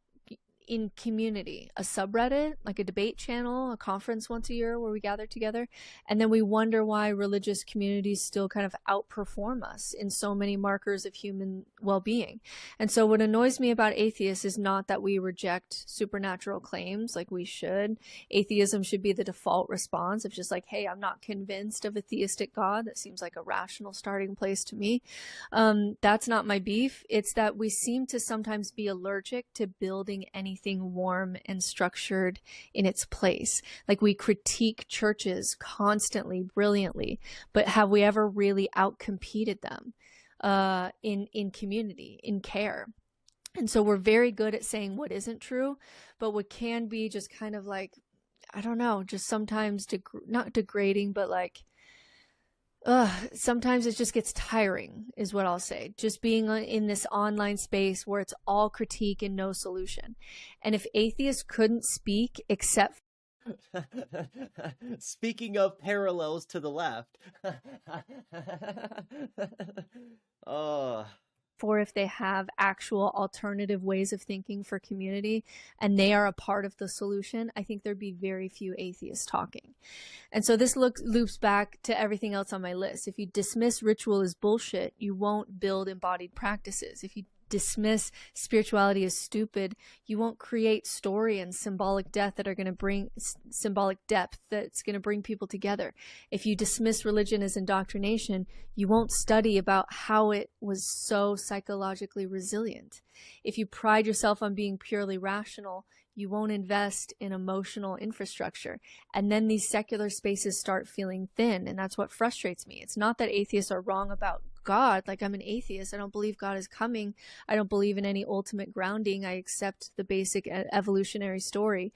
But if you remove all of that and don't replace belonging, if you remove story and don't provide new narratives and you have no tools to offer children, then we shouldn't be shocked when Ayaan Hirsi Ali becomes an atheist after Islam and then goes back to Christianity. Like, she spends a few years in secularism and found it to be lacking.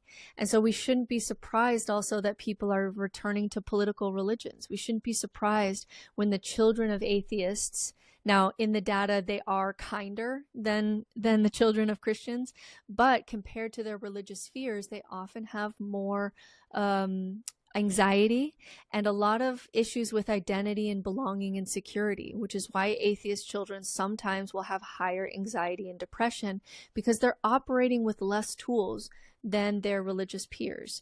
And so humans need... Right, they're conditioned in a way that sees everybody as an in-group that they're not in, rather than seeing themselves as in some group, right? And again, that's maybe a psychological claim.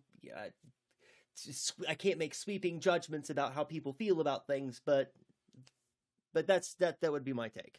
Need orientation and shared narrative and ritual and meaning scaffolds. And if secularism wants to be more than just an argument online, it has to become a better ecosystem for that.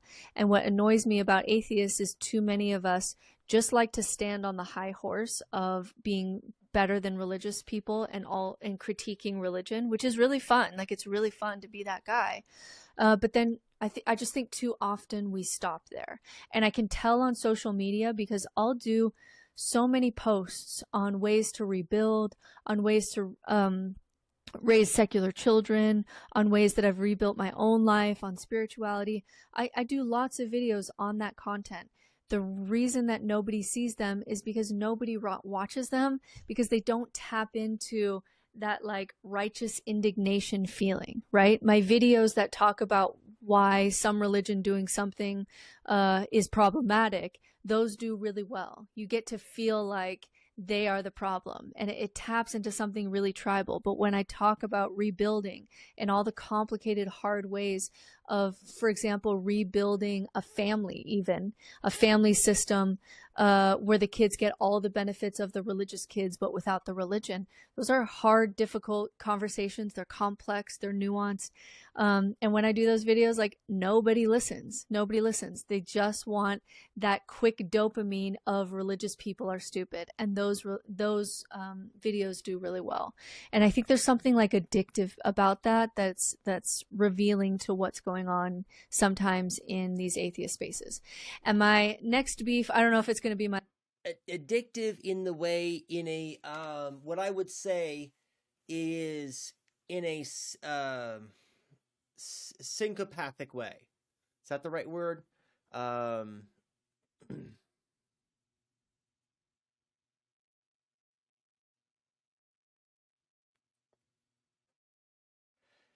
What I'm trying to think of is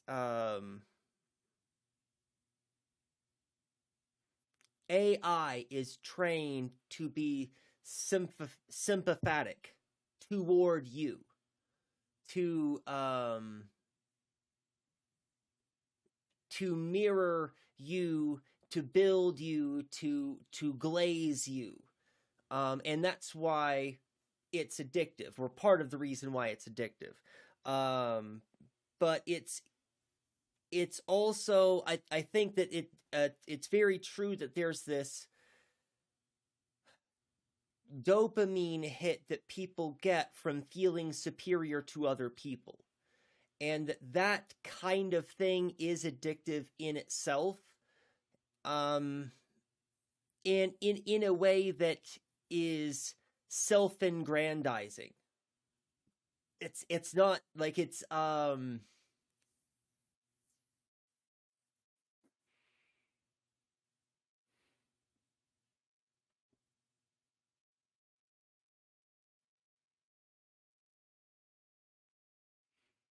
if you would like to be a better writer, the way that you would be a better writer is by letting people read your writings who will not just be critical, but will be brutally critical to your writing, which is a very hard thing for people to do, to want to be vulnerable, to open themselves up to brutal critiques.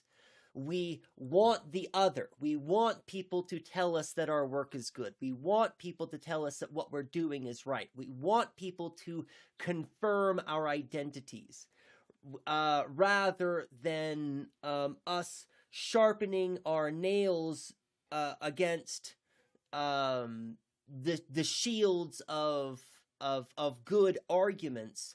We want to be able to topple straw men, and to not have to put any work or effort, but we want to, and this is, it's part of a deeper cycle of a disillusioned catharsism that I'm sure I fall into sometimes too, where when you watch somebody else being critical, or when you watch somebody else delivering aid to Cuba, when you watch somebody else who's advocating for Palestine, it makes you feel good because you feel that way, right? But you don't have any reason to feel good about that thing that somebody else is doing, but we do. And this has an addictive quality that is only building you up in an empty, sycopathic way. Sycophantic. How does that word pronounced? Is it sycophantic?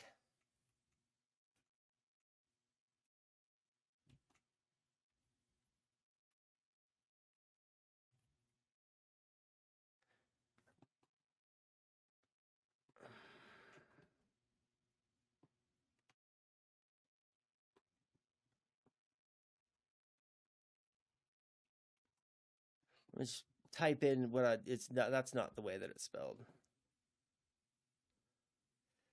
Sycophantic.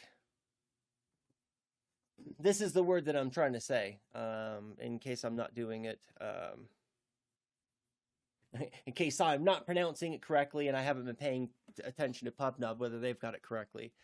But there's a lot of relationship here to be discussed in a lot of different ways with a whole lot of different things that we've been talking about. So I'll probably just leave that, let this keep going, and then I think that we'll probably have a larger conversation about sycophancy later. My last one, I'm kind of on a roll here. I'm just kind of annoyed with atheist men last week. I'm human. I get irked. It happens. And my next one is that I just hate the assumption, and I see this in so many arguments, that the whole world could just become secular tomorrow and we could all just magically turn into Denmark if we drop religion. And I see this constantly in comment sections, that like Nordic countries get held up like this, like it's this mic drop. Like, just look at Finland, look at Norway. They're barely religious. They rank high in happiness. Therefore, religion is the problem. And if you just drop God, then you'll be Norway, like you'll be Finland.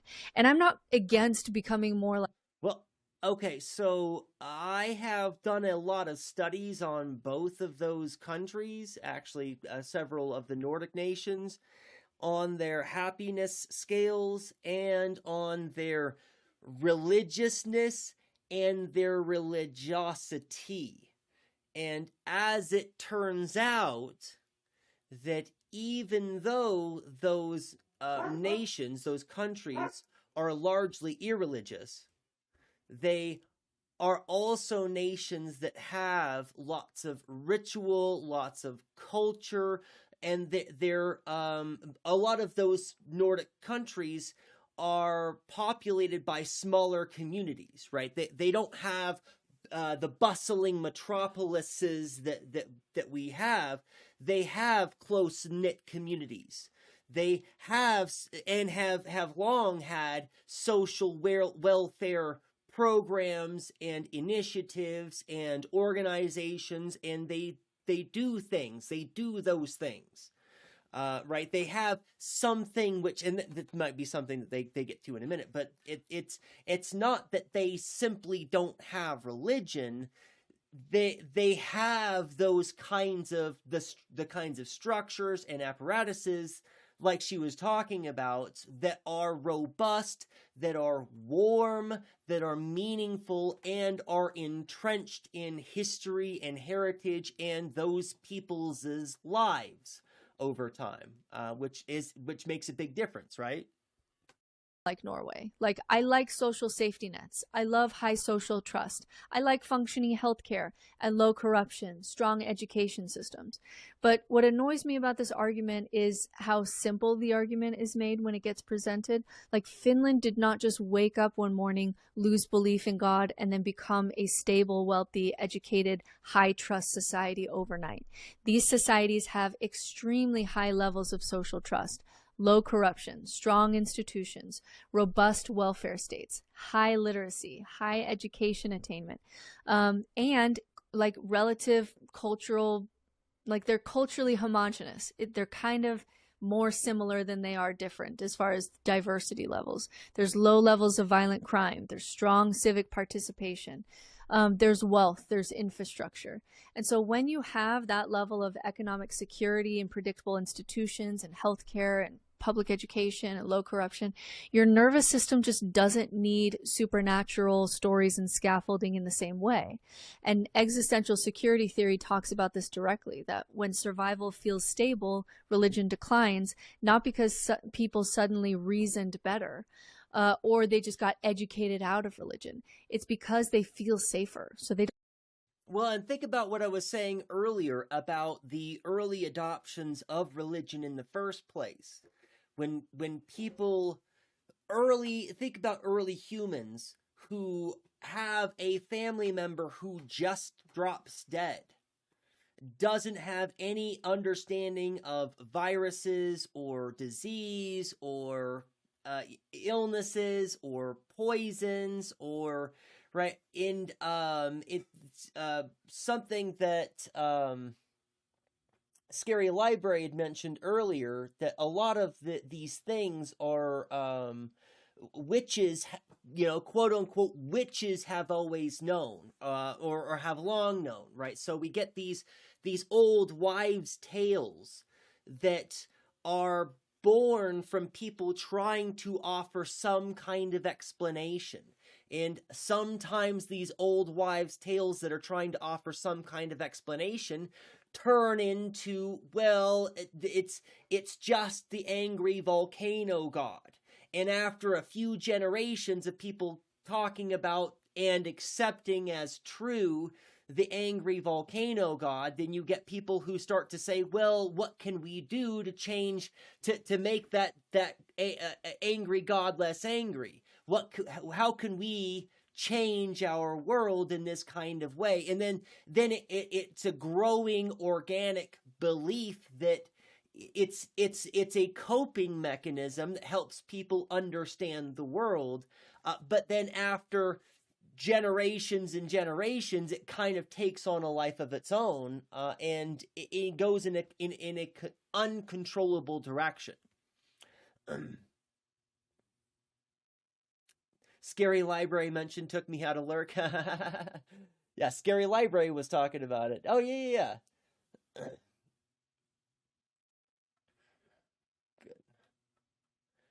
Good. Don't need religion in the first place. And so religion is really functioning as this compensating mechanism in these environments of instability. And so when institutions are weak, when corruption is high, when healthcare is unreliable, when violence is common, when economic mobility is low, people tend to lean harder into transcendent frameworks. And it's not because they're stupid. It's because uncertainty increases threat detection. Right. When people's lives suck and those people don't understand why their lives suck, they turn to some kind of explanation which will help them understand. And this is why the right wing depends so much on trans phobia and the fear of immigrants and the fear of the brown people over there who don't worship our God, but they worship Allah, right? We can otherize all of those others, and it's a convenient narrative. It doesn't matter whether it's true, right? When it comes to belief, it doesn't matter whether it's true in the real world. That's not what people care about. What people care about is what kinds of beliefs help them navigate the world, what fetishisms they can take. Even if they don't understand the things in the world, they'll turn it into something that is intelligible to them so that they can use those things to navigate the world. Whether it corresponds with what it actually is or any kind of truth in the real world doesn't fucking matter. And you're searching for some way to make it okay. You're searching for some existential anchors. So when atheists say just become secular and you'll be like Denmark, they're ignoring kind of how this happens, right? It's not that Denmark became secular and then became stable. It's that Denmark became stable. Therefore, religion became less necessary. Therefore, they seem to be doing okay without God. You cannot export the low religiosity without also exporting the high institutional trust. Like, you cannot replicate Nordic secularism in a country with a lot of diversity, in a large country, in a country with high inequality, fragile institutions, ethnic fragmentation, low social cohesion, and expect identical outcomes. There is also a cultural factor that rarely gets mentioned in these comment sections, that Nordic countries developed relatively cohesive identities over long periods of time. High homogeneity, shared language, shared norms, that increases trust, and trust lowers anxiety, and lowering your anxiety reduces the need for God at all. And you can't just take that end of that road and just like transplant it into America. America does not have high homogeneity. It does not have a culture outside of Christianity unless you're Native American. Like, America may not be a Christian nation in the sense that like God established the country, but it's a young country that was formed by Christians. We don't really even know what our culture is outside of it.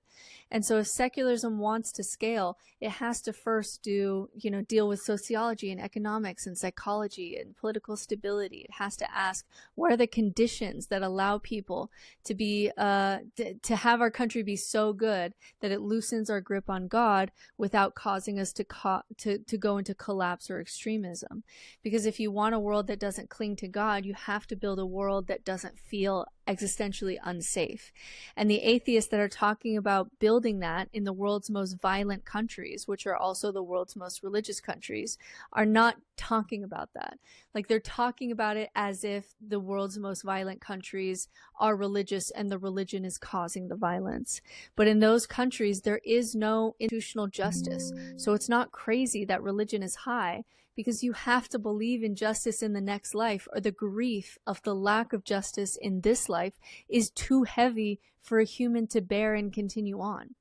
But atheists will just look at that and say, just lose religion, because if you did, then you'll be Denmark, not realizing that if that country actually did lose religion, you wouldn't just automatically, go into a secular country that's doing fine. It would actually open a vacuum that would lead the country into authoritarianism.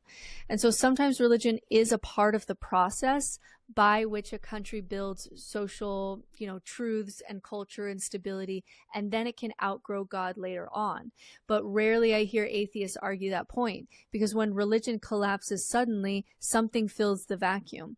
And so humans just do not tolerate meaning vacuums. They don't tolerate authority vacuums. And so if you remove the religion in a fragile society without strong institutions, you will not get Scandinavian social democracy. So let's also make a parallel with leftism here.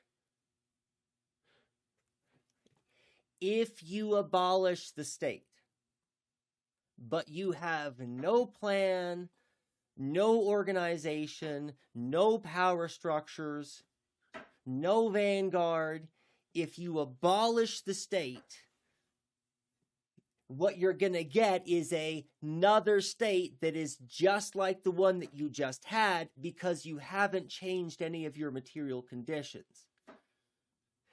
If you oppose capitalism, and if we were to do away with money tomorrow, that's not going to help people meet their material needs today, right? That's not going to help. Actually, if we destabilize capitalism, if we undermine the system, but we haven't built any structures, if we haven't built the community, if we haven't done the organizing, then what we're going to get is the same thing. You will get authoritarianism. You will get political cults. History has shown this repeatedly. So overall, I could go on here. I think that was cathartic enough for me. I am sometimes annoyed by the lack of empathy in our own camp, the lack of humility, intellectually and otherwise, the lack of constructing things in its place. And if you say, yeah, I'm an atheist because I don't believe, but I'm a secular humanist, okay, but secular humanism is doing absolutely nothing for our children, nothing. And so despite the science that we know about what kids need, it is doing nothing. So there's so much work that needs to be done on our side, and we are coming across as annoying. People are literally calling themselves agnostic today. Even though they are atheists, because they don't want to be seen as that annoying atheist guy, because we are sometimes that annoying. So for all these reasons, I just hope that atheism can do better. Because if we are just as annoying as Christian fundamentalists to the point that people don't want to be known as atheists, that's a problem. If we've lost our intellectual humility, then this is just another way to make you feel better than everyone else. And if you're not a part of the solution, don't pretend you have the high ground, because at least Christians have a plan. It's a shit plan, and it's a plan, but they have a plan and a vision that they're working towards. And the project of secularizing this country or a world is a hard problem with a lot of moving pieces that we need to talk about, rather than just assuming everyone else is stupid and without God we would create this secular utopia. We have to be better. And that means me too, because 100% I have done everything on this list, but I'm trying to do better when I know better. And if I want Christians and other religions to have these kinds of discussions within their own camp about the ways they need to call out their own behavior, then I feel like I have to too. So yeah, that was my beef this week, but it's a beef that includes me. It's like a caricature of my own community that I feel like we need to be aware of, so we're not as annoying. And so we are focused on building something better in its place. Otherwise, we're just tearing everything down and not replacing it. And then that's just not helping the children. You know what I mean? So, yeah, that felt good though. That felt good. Next week, I don't really have a plan for what I want to do next week. And this is awesome. I'm glad that they were able to do this, and that at the end of it, they do feel good about it, because I feel good about what they've made. I think this is good content. Fantastic video. Thank you again, Jane, for sharing it. Because there are a lot of really great points here and a lot of really fantastic takeaways. I think that there are a lot of parallels, right? And when she was talking about the annoyingness of some atheists and the way that they are sometimes perceived, I think about the annoyingness of myself, the annoyingness of leftists, and how they can sometimes be a lot, right? What is it that I'm trying to think of?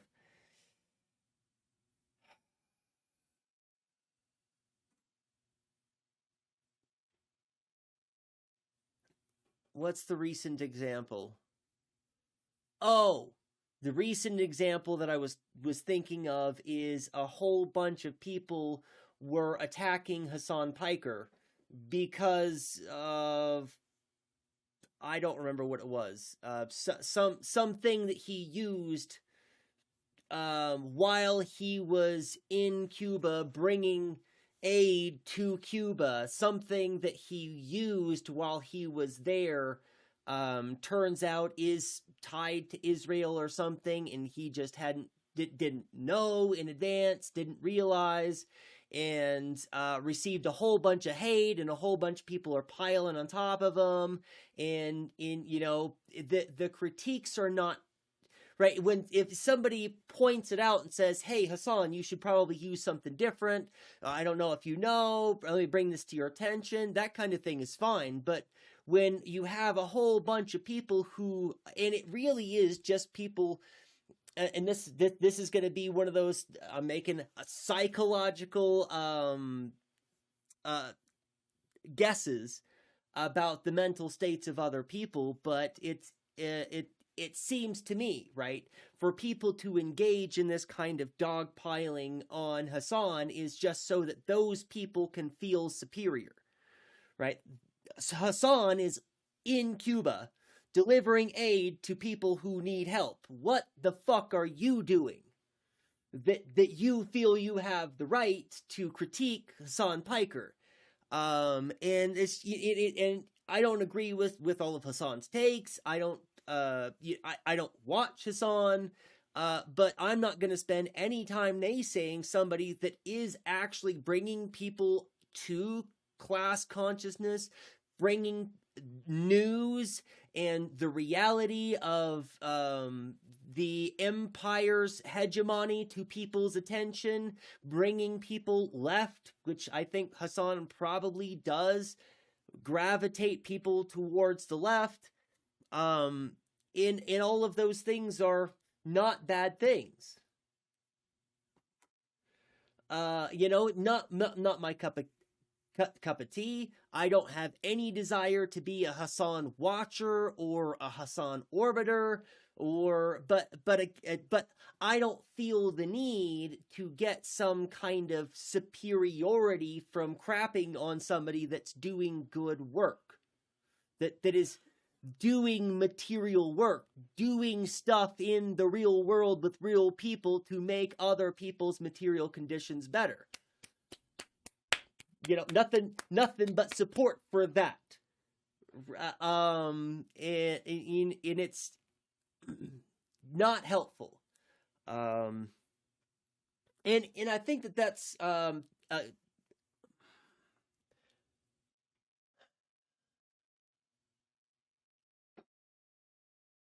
there's so many other good takeaways too, though. So I was about to say, well, the overall thrust of this video, but it's really hard to pin down one overall thrust of this video. There's a lot of really important elements that are worthy of much more consideration. The not shaming, I think that is a big thing. Being more critical of ourselves, of our own communities, finding ways that we can include robust, meaningful, substantive narratives that help with this. What's the there's a few different ways that I was tempted to go with this, and all of those are the ones that are going to need more consideration because they're potentially problematic. I'm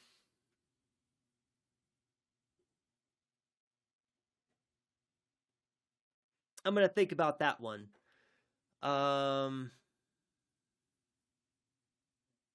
Because I think that leftism or socialism or whatever tent does need to have some kind of the kinds of apparatuses and the kinds of structures and the kinds of frameworks that provide a lot of emotional support and identity coherence without the sycophancy. And I don't know that establishing narratives is potentially helpful. I don't know. Again, something I'll have to think about. There's something here that's making my brain hurt a little bit. But I'll have to mull it over. I think. And I think that's a good spot to end it. We're over 2 hours. Wednesdays, I don't really generally stream very late. But usually that's because I have a whole lot of things left on my plate. But I think this is a good spot to wrap it up. That's not the right one. This is the thing I want. Let's find somebody to raid out to.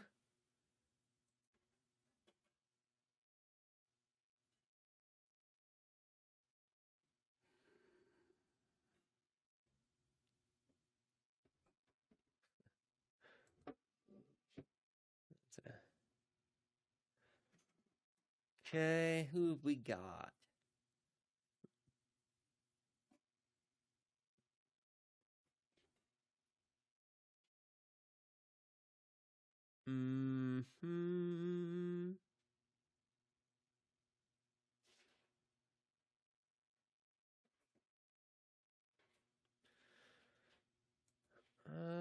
This would be a good one. We haven't been there in a while.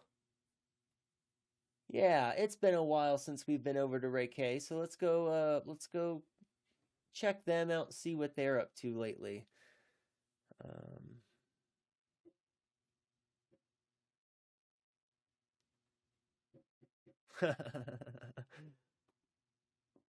All right, good. So let's raid on over there. Thank you all so much. This has been a good stream. I had a good time anyways. I very thoroughly enjoyed it. And I've got a lot to think about, which I really love. And I'm going to have some time to think. I'm still going to have kind of a busy week later in the week, but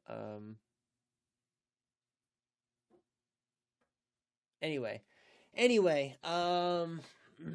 as always, thank you so much for all of your help. Matt, thank you for your mod duties. Glad that there wasn't much to mod today. Jane, thank you so much for keeping me on track, remembering what I'm supposed to be doing, and to help me stay focused. Both of your contributions are invaluable. I just appreciate the heck out of you. And I hope you have a fantastic rest of your week. And until the next time I see you, be excellent to each other.